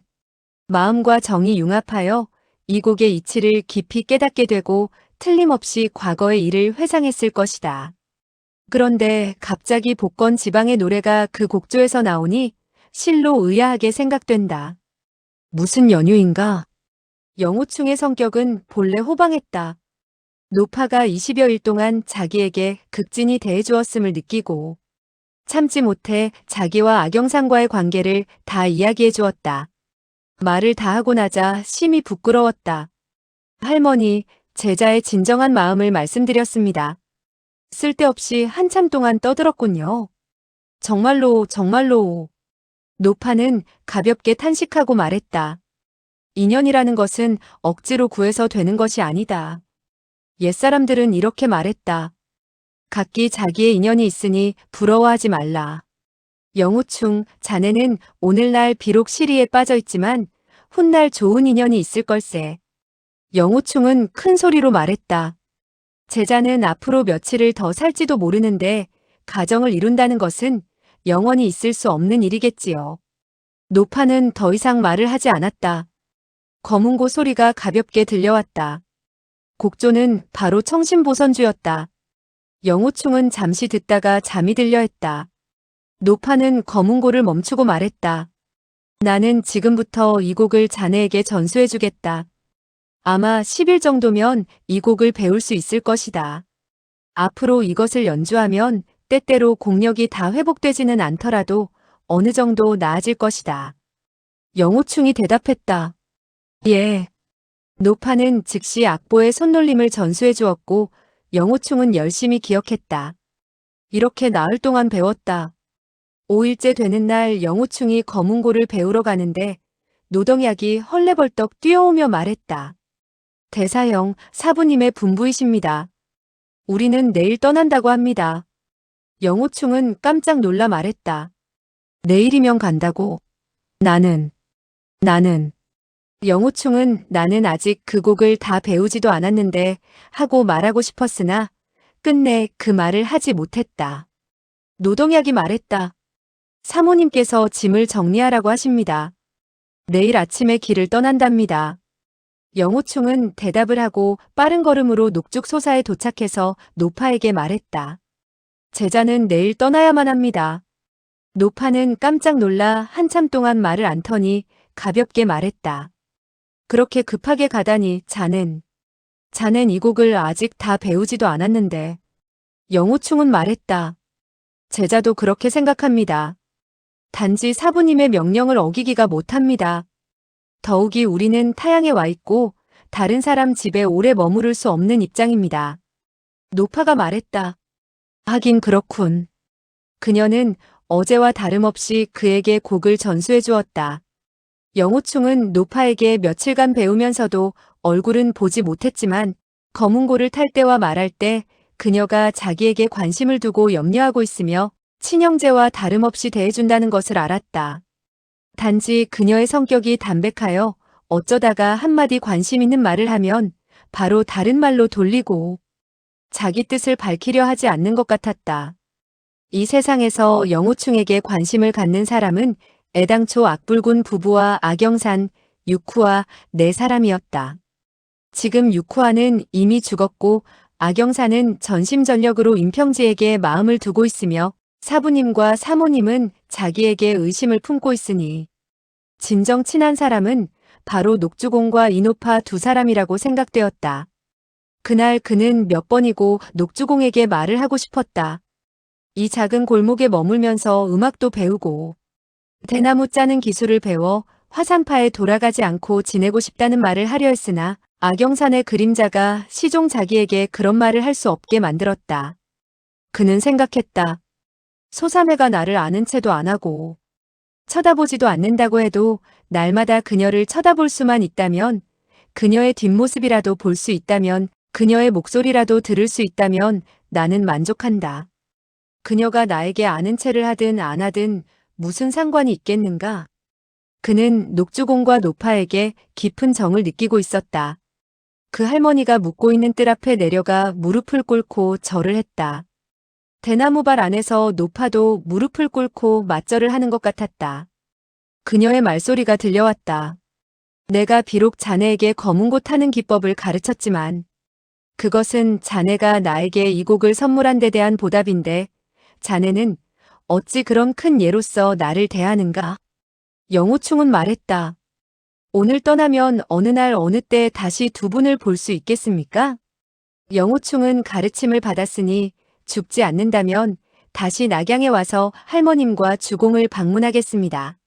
마음속에 갑자기 생각이 떠올랐다. 이 두 분은 나이가 많아 얼마나 더 사실지. 다음에 내가 낙양 땅에 와서도 다시는 뵙지 못하는 것이 아닐까? 그는 인생이 꿈과 같고 이슬과 같다고 생각하며 참지 못하고 흐느껴 울었다. 노파가 말했다. 영호충, 나는 지금 자네에게 한마디 권하고 싶네. 영호충은 말했다. 예, 어떤 가르침이라도 이 영호충은 절대로 잊지 않을 것입니다. 그러나 노파는 대답하지 않고 한참이 지난 후에야 살며시 말했다. 강호의 풍파는 험악하니 몸조심하게나. 영호충은 말했다. 예. 그는 마음이 시큰해져 허리를 굽히고 녹주공에게 인사를 했다. 왼쪽 방에서는 검은 곳 하는 소리가 울리는데 바로 유소사라는 곡이었다. 다음 날 악불군 등 일행은 왕원패 부자에게 작별을 고하고 배를 타고 낙수 연안을 따라서 북상하기로 했다. 왕원패 일가 5사람은 배까지 전송나와 많은 술과 요리를 준비해 보내주었다. 그날 왕가구 형제에게 팔이 빠진 영호충은 왕가 형제에게 말을 건네지도 않고 이별할 때도 왕가 사람들을 냉랭하게 쳐다볼 뿐이었다. 마치 눈앞의 금도 왕가가 안중에도 없는 듯했다. 악불군은 큰 제자 때문에 심히 골치가 아팠다. 악불군은 왕원패에게 거듭 사과를 하고 영호충의 무례한 행동에 대해서는 보고도 못 본 척했다. 영호충이 차가운 눈빛으로 쳐다보니 왕가에서는 큰 상자, 작은 상자, 큰 보따리, 작은 보따리 등을 준비해서 악영산에게 많은 예물을 주었고 남녀 하인 가릴 것 없이 모두 배에 올라 예물을 전하며 떠들어댔다. 가는 도중 악소저가 먹을 음식을 준비했다고도 하고 어떤 하인들은 큰마님이 아가씨를 위해 여행 중에 입을 옷을 준비했다고 했으며 둘째 마님은 악영산이 배에서 몸에 치장할 수 있는 폐물들을 준비해 준 것이라 했다. 정말로 그들은 친척처럼 대했다. 악영산은 기쁜 나머지 입을 열고 말했다. 이를 어쩌나 내가 어찌 그 많은 옷을 입을 수 있으며 그 많은 것을 다 먹을 수 있겠습니까? 한참 떠들썩한데 갑자기 허름한 옷을 입은 한 노인이 배에 올라와 말을 했다. 영호충. 영호충이 보니 녹주공이었다. 자기도 모르게 깜짝 놀라 급히 앞으로 나가 고개를 숙이고 절을 했다. 녹주공이 말했다. 내 고모님이 나에게 말하기를 이 선물을 영호군에게 전하라고 하셨네. 말을 하면서 두 손으로 받쳐들고 기다란 물건을 싼 보자기를 건네주었다. 보자기는 하얀 꽃이 수놓인 파란색의 거친 보자기였다. 영호충은 고개를 숙여받았다. 그리고 말했다. 선배님의 깊고 따뜻한 정, 이 제자가 기꺼이 받겠습니다. 말을 하면서 연신 고개를 숙여 감사의 표시를 했다. 왕가준, 왕가구 형제들은 그가 이 허름한 옷을 입은 노인에게는 있는 예를 다해 대하고 강호의 이름이 널리 퍼진 금도무적 왕원패 어르신은 쳐다보지도 않는 것을 보고 마음속으로 화가 솟구쳤다. 만약 악불군 부부와 화산파 여러 사형, 사매들의 체면을 보지 않았다면 두 사람은 또 영호충을 끌어내어 늘씬하게 패주었을 것이다. 두 사람은 울분을 참지 못하고 녹주공을 향해 밀쳐왔다. 두 사람의 좌우 어깨가 가볍게 부딪히기만 해도 그 늙은이는 물에 떨어질 판이었다.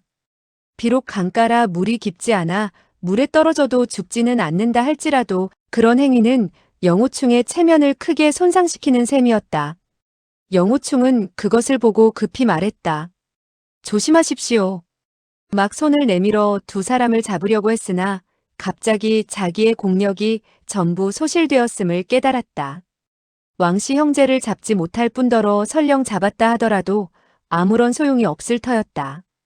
그가 멈칫하는 순간 왕씨 형제가 이미 녹주공의 몸에 부딪혔다. 왕원패가 크게 부르짖었다. 안 된다. 그는 낙양 땅에서 가문이 있고 사업이 있는 사람이라 보통의 무인과는 크게 달랐다.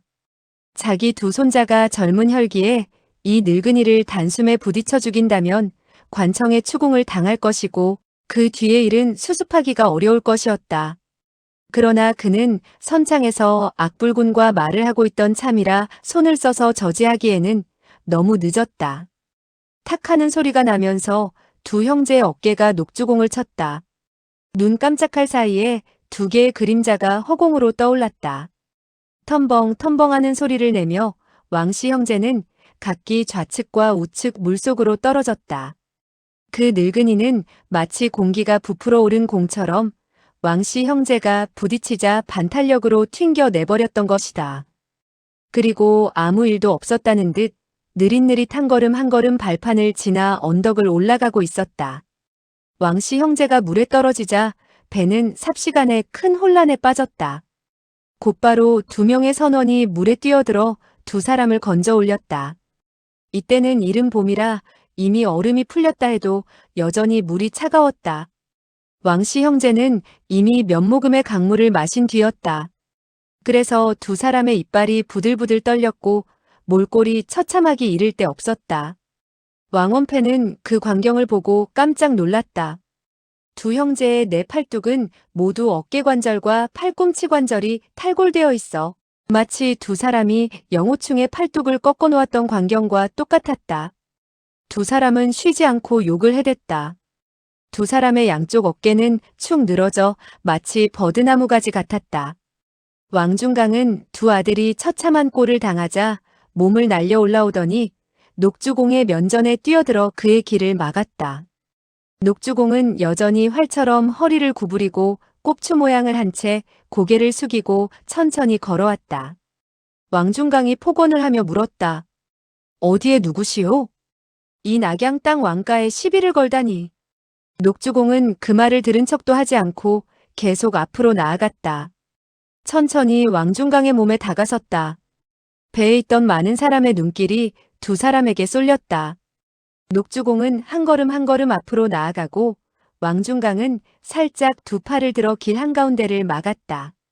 두 사람의 거리가 1장에서 5척으로 5척에서 3척으로 줄어들었다. 왕중강이 일갈했다. 꺼져라. 두 손을 내밀어 그의 어깨를 향해 맹렬하게 후려쳤다. 그 두 손이 막 녹주공의 몸에 다다랐을 때 갑자기 왕중강의 거대한 몸집이 허공에 붕 떠 수장 밖으로 날아갔다. 여러 사람이 일제히 갈채를 보냈다. 그는 공중에서 반공중제비를 돌고 땅에 사뿐히 내려섰다. 만약 두 사람이 멀리서 급히 달려오다가 부딪혀 한 사람이 이렇게 공중으로 날아갔다면 별로 이상할 것이 없을 것이다. 이상한 것은 왕중강은 꼼짝도 하지 않고 서 있었는데 녹주공이 천천히 다가가 그를 날려버리니 악불군이나 왕원패 같은 고수들조차 이 늙은이가 어떤 수법을 썼는지 알 수가 없었다는 점이다. 왕중강이 땅에 떨어질 때 몸은 평형을 유지했으며 낭패한 모습이 아니었다. 그래서 무공을 할 줄 모르는 사람 눈에는 그가 스스로 공중으로 날아 자기 경공을 과시하려는 것처럼 보였다. 그 주위에 모여있던 장정들과 수레꾼들은 모두 갈채를 보내며 왕중강의 무공이 대단함을 칭찬했다.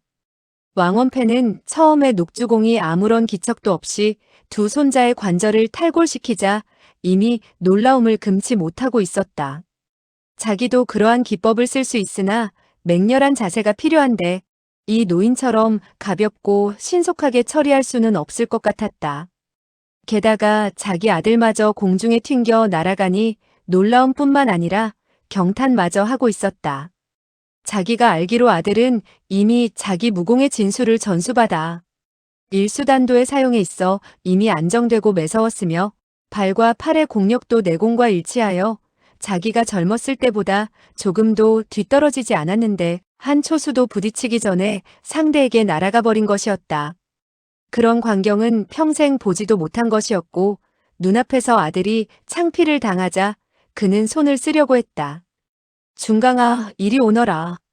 왕중강은 몸을 돌려 뱃머리에 와서 침을 툭툭 뱉으며 분한 듯 욕지거리를 했다. 썩어빠진 늙은이. 썩어빠진 늙은이.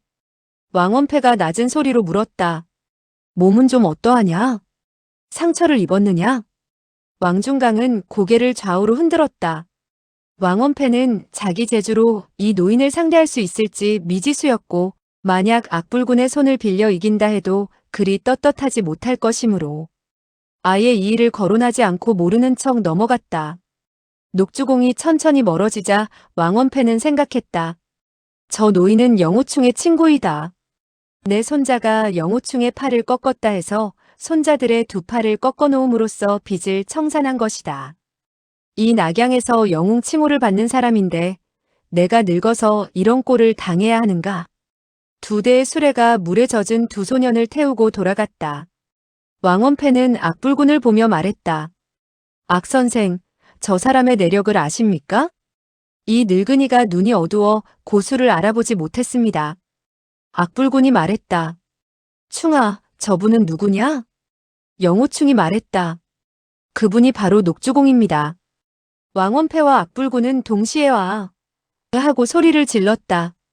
그날 그들은 비록 그와 함께 골목에 갔지만 녹주공의 얼굴을 보지는 못했던 것이다. 악불군은 그 파란 보자기를 가리키며 말했다. 그가 너에게 무엇을 주었느냐? 영호충은 대답했다. 제자도 모르겠습니다. 보자기를 펼쳐보니 길이가 짧은 소금이 나타났다. 오래된 물건인 듯했다. 꼬리 부분에는 연어라는 글자가 전서체로 조각되어 있었다. 또 다른 것은 한 권의 책자였는데 표지에는 청심보선주라는 5글자가 적혀 있었다. 영호충은 뜨거운 기운이 울컥 솟아올라 아 하고 소리를 질렀다. 악불군이 그를 빤히 쳐다보며 물었다. 왜 그러느냐? 영호충은 말했다. 이 선배님께서는 제게 검은고를 주셨을 뿐만 아니라 제게 악보도 적어주셨습니다. 악보를 펼쳐보니 책자의 장마다 아리따운 글씨가 가득 적혀 있었다. 악보를 설명하는 것 외에도 상세하게 지법과 현법, 검은고를 다루는 요령 등이 적혀 있었고 종이와 글씨 모두 새 것이라 그 노파가 막 쓴 것임을 알 수 있었다. 영호충은 이 선배가 자기에게 진심으로 대해주니 마음속으로 감동하여 눈물을 글썽거렸다. 하마터면 눈물이 떨굴 뻔했다. 왕원패와 악불군은 이 책자에 검은고를 다루는 비결이 적혀 있음을 알 수 있었다. 그중 어떤 글자들은 소호강호곡에 있던 괴상한 글자들과 비슷했다. 비록 마음속에 많은 의문점이 있었지만 아무런 말도 할 수가 없었다. 악불군이 말했다. 그 녹주공은 정말로 자기 본색을 드러내지 않는군. 알고 보니 무림의 고수였어. 충아, 너는 그가 어느 문파 사람인지 알고 있느냐? 그는 영호충이 설령 알고 있다 하더라도 사실대로 대답하지 않을 것임을 뻔히 알면서도 이 사람의 무공이 심오한지라 내력을 묻지 않고는 도저히 견딜 수가 없었다. 영호충은 말했다. 제자는 단지 그분을 따라 검은고를 배우기만 했을 뿐 정말로 그분의 무공이 이토록 강한 줄은 몰랐습니다. 악불군 부부와 왕원패, 왕백분, 왕중강 형제는 폭언을 하고 작별을 했다. 닻이 올려지고 큰 배는 북쪽을 향해 나아갔다. 배가 10여 장 물길을 가로질러 떠나갈 때 여러 제자는 서로 의견이 분분했다. 어떤 이는 녹주공의 무공이 깊어 예측할 수 없다고 했고 어떤 이는 그 노인이 아무런 재주가 없는데 왕씨 형제가 조심하지 않아서 물에 빠졌을 뿐이며 왕중강은 단지 늙고 추악한 노인을 상대하고 싶지 않아 피했을 뿐이라고 말하는 등 여러 말이 오갔다.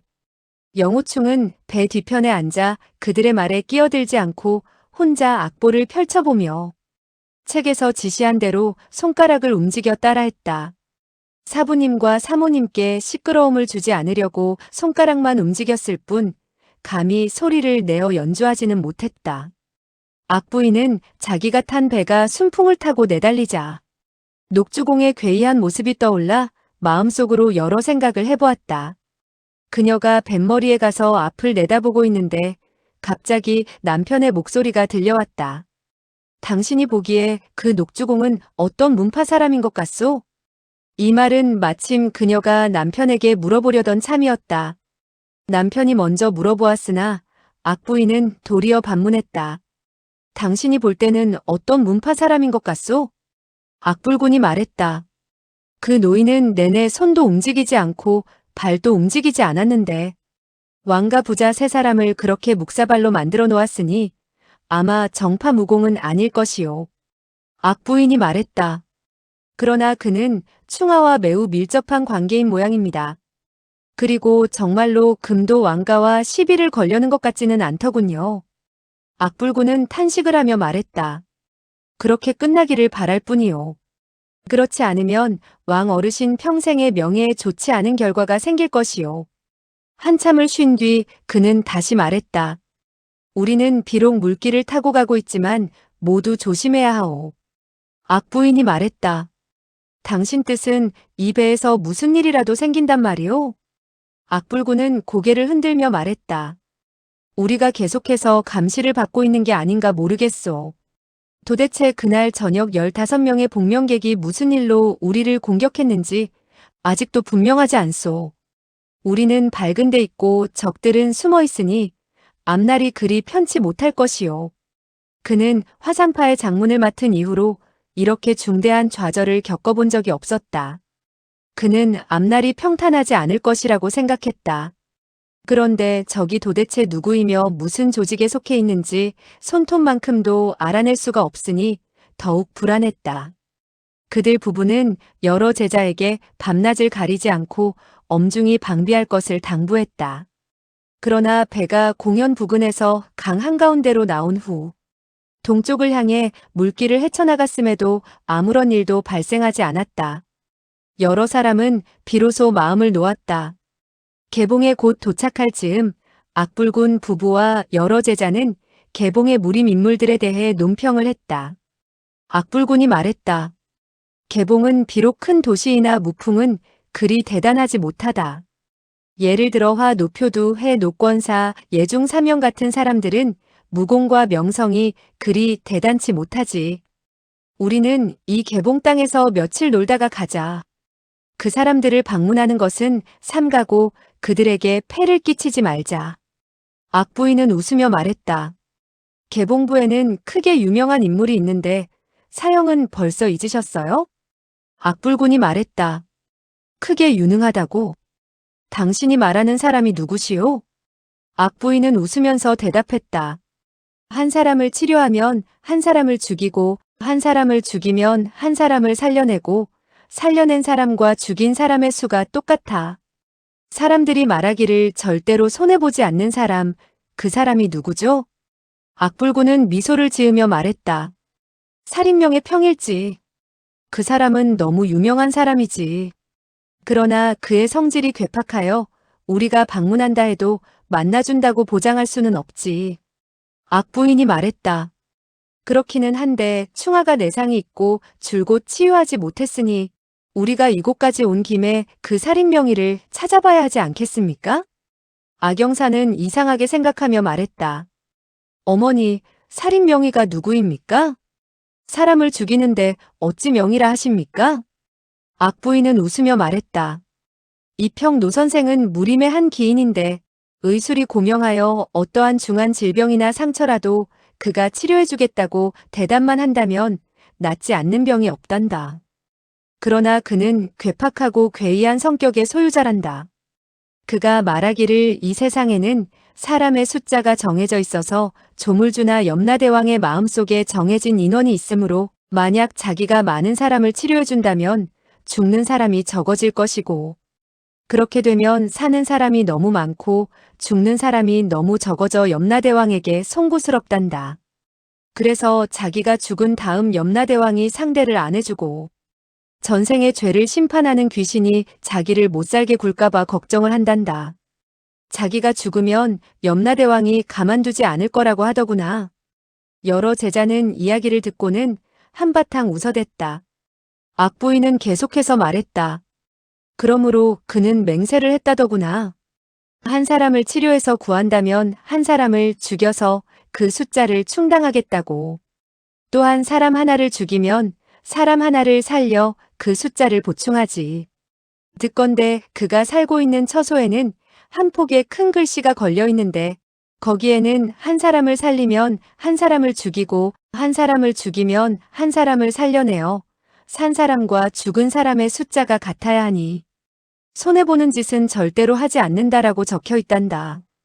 그는 이렇게 함으로써 조물주가 인명을 많이 살상했다고 탓하지 않을 것이고 염라대왕 또한 저승사자의 일을 망치지 않았으므로 원망하지 않을 것이라 말한단다. 여러 제자는 다시 크게 웃었다. 악영산이 말했다. 이 평일지라는 의사는 상당히 재미있는 분이군요. 그런데 그는 어째서 이런 이름을 지었나요? 정말 손가락이 하나밖에 없나요? 악부인이 말했다. 손가락이 하나뿐인 것은 아닐 게다. 사형, 당신은 그가 왜 이런 이름을 지었는지 알고 계세요? 악불군이 말했다. 평일지는 손가락 10개가 모두 멀쩡하지. 그는 스스로 일지라 자칭하는데 그 이유는 사람을 죽이든 살리든 손가락 하나로 해내기 때문이라더군. 사람을 죽이려 한다면 손가락 하나로 찍어버리면 죽고 사람을 살려내려 한다면 역시 손가락 하나로 맥을 짚는 순간 살아난다고 하더군. 악부인이 말했다. 아, 알고 보니 그렇군요. 그렇다면 그가 점혈하는 수단이 상당히 무섭겠군요. 악불군이 말했다. 그건 확실히 알지 못하겠소. 이 평일지와 겨뤄본 사람은 몇 명 되지 않을 테니까. 무림 고수들은 그의 의술이 매우 고명함을 알고 있기 때문에 한 세상 사는 동안 그 누구도 아무 일 없을 거라 단정할 수 없어. 언젠가 그에게 도움을 청할지도 모르는 처지라 원한을 맺으려 하지 않지. 그래서 죽음을 눈앞에 둔 경우가 아니면 감히 그에게 병을 고쳐달라고 청하지 못한다오. 악영산이 말했다. 그건 어째서 그래요? 악불군이 말했다. 무림 사람이 그에게 병을 고쳐달라고 청할 때 그는 반드시 청한 사람으로 하여금 먼저 맹세를 하게 하지. 병이 난 후에 반드시 그의 분부를 따라 지정한 사람을 꼭 죽여야 한다고 말이오. 이것이 바로 한 목숨과 한 목숨을 상쇄시키는 법칙이지. 만약 그가 상관없는 사람을 죽이라고 한다면 별 문제가 되지 않겠지만 죽이라고 지정한 사람이 부탁한 사람의 친척이나 친한 친구, 심지어 부모 형제나 처자식이라면 정말 고통스러운 일이겠지. 여러 제자가 모두 말했다. 이평 의사는 정말로 사악하기 짝이 없군요. 악영산이 말했다. 대사형, 그렇다면 당신 상처도 그에게 치료해달라고 부탁할 수가 없겠군요. 영호충은 줄곧 조금 떨어진 선창가에서 사부님과 사모님이 말하는 살인명의 평일지의 괴팍한 성격에 대해 듣고 있었다. 소삼의 말을 듣고 담담히 웃으며 말했다. 그렇군. 그가 내 병을 치료한 다음에 나보고 소삼회를 죽이라고 하면 어떡하지? 화산파 여러 제자가 모두 웃어버렸다. 악영산도 웃으며 말했다. 이평 의사는 나와 아무런 원수도 지지 않았는데 왜 당신 보고 나를 죽이라고 하겠어요? 그녀는 고개를 돌려 아버지에게 물었다. 아버지, 그렇다면 도대체 이평 대부는 좋은 사람입니까? 아니면 나쁜 사람입니까? 악불군이 말했다. 듣건대 그의 행적은 희로애락이 무상해서 어떤 때는 올바르지만 어떤 때는 매우 사악하다고 한다. 그래서 좋은 사람이라고는 말할 수도 없고 그렇다고 나쁜 사람이라고 할 수도 없지. 좋게 말하면 하나의 기인이고 나쁘게 말하면 괴인이라고 할까? 악영산이 말했다. 강호에 전해오는 말은 과장되기 일쑤입니다. 우리가 개봉부에 도착하면 그 어르신을 한번 방문해보는 것이 어떨까요? 악불군과 악부인이 경고하듯 말했다. 절대로 함부로 날뛰지 말아라. 악영사는 아버지와 어머니의 안색이 매우 심각해지는 것을 보자 깜짝 놀라며 물었다. 왜 그러세요? 악불군이 말했다. 너는 화를 당하고 싶으냐? 악영산이 말했다. 좀 찾아본다고 화를 당할까요? 제가 그에게 병을 고쳐달라고 하는 것도 아닌데 뭐가 두렵습니까? 악불군의 얼굴이 엄숙하게 변했다. 우리들은 산천경계를 두루 구경하려고 나온 것이지 절대로 화를 당하거나 옳고 그름을 따지러 나온 것이 아니다. 악불군이 화를 내자 악영사는 더 이상 말을 할 수가 없었다. 그러나 이 살인명의 평일지에 관해 마음속 가득히 호기심이 끌어올랐다. 악불군이 이내 미소를 지으며 말했다. 이곳에서 멀지 않은 곳에 우리 악가 가문을 빛낸 장소가 있다. 우리는 그곳에 가보자꾸나. 악영산이 박수를 치며 웃었다. 맞아요. 잘 알고 있습니다. 그곳이 바로 주선진이라는 곳이지요? 옛날 악분거 할아버지께서 기물추를 쳐부순 장소이지요? 무릇 무예를 배우는 사람은 금나라에 대항해 싸운 악비에 대해 숭배하는 마음을 품고 있었다. 주선지는 바로 악비가 금나라 군대를 맞이하여 싸웠던 장소였다. 그렇기 때문에 누구나 한 번은 가보고 싶어 했다. 악영사는 앞장서서 부둣가로 뛰어 올라갔다. 그리고 외쳤다. 우리 빨리 주선진에 가봐요. 그러고 나서 개봉성에 가서 점심을 먹어요. 여러 사람이 다투어 언덕에 올랐다. 영호충은 뒤에 앉아 꿈쩍도 하지 않았다. 악영산이 외쳤다. 대사형, 안 가실 생각이에요? 영호충은 무공이 소실된 후부터 온몸이 권태롭고 피곤하여 걷기가 싫었다. 마음속으로 모두가 배에서 내려노는 사이에 자기는 그 기회를 타 청신보선주를 배우는 게 좋을 것 같다고 생각했다. 또한 임평지가 악영산의 곁에 붙어서 친밀하게 구는 꼴을 보자 더욱 마음이 냉정해져서 말했다. 나는 힘이 없어. 빨리 걸을 수가 없단다. 악영산이 말했다. 그래요? 그럼 당신은 배에서 좀 쉬도록 하세요. 우리가 개봉해서 좋은 술을 몇 근 받아올게요. 영호충은 그녀가 임평지와 어깨를 나란히 하고 동행하며 빠른 걸음으로 모든 사람을 앞질러 나가는 모습을 보자 마음이 울적해져 이렇게 생각했다. 이 청신보선주를 배운 다음에 설령 나의 내상이 낫는다 한들 무슨 소용이 있을까? 또한 이 검은고 타는 수법을 배울 필요가 있을까? 황하의 탕류가 하염없이 흘러가는 것을 쳐다보며 그는 순식간에 인생의 비애가 흐르는 물처럼 끊이지 않음을 슬퍼했다. 마음이 울적해지고 심기가 상하자 아랫배가 금세 아파왔다. 악영산과 임평지는 어깨를 나란히 하고 걸어가며 이곳저곳의 풍물을 가리키고 낮은 소리로 이야기를 주고받았다. 그들은 즐겁기 그지없었다. 악부인이 남편의 옷소매를 잡아당기며 나지막하게 말했다. 산이와 평이는 나이가 어립니다. 이런 젊은 남녀가 같이 걸으면 들판에서는 아무 일 없겠지만 큰 도시에서는 무슨 일이 생길지 몰라요. 악불군이 웃으며 말했다. 당신과 나의 나이가 적지 않으니 우리가 그들과 동행한다면 그들을 염려할 필요가 없을 것이요. 악부인은 깔깔 웃으며 몇 발짝 앞서 딸에게 다가갔다.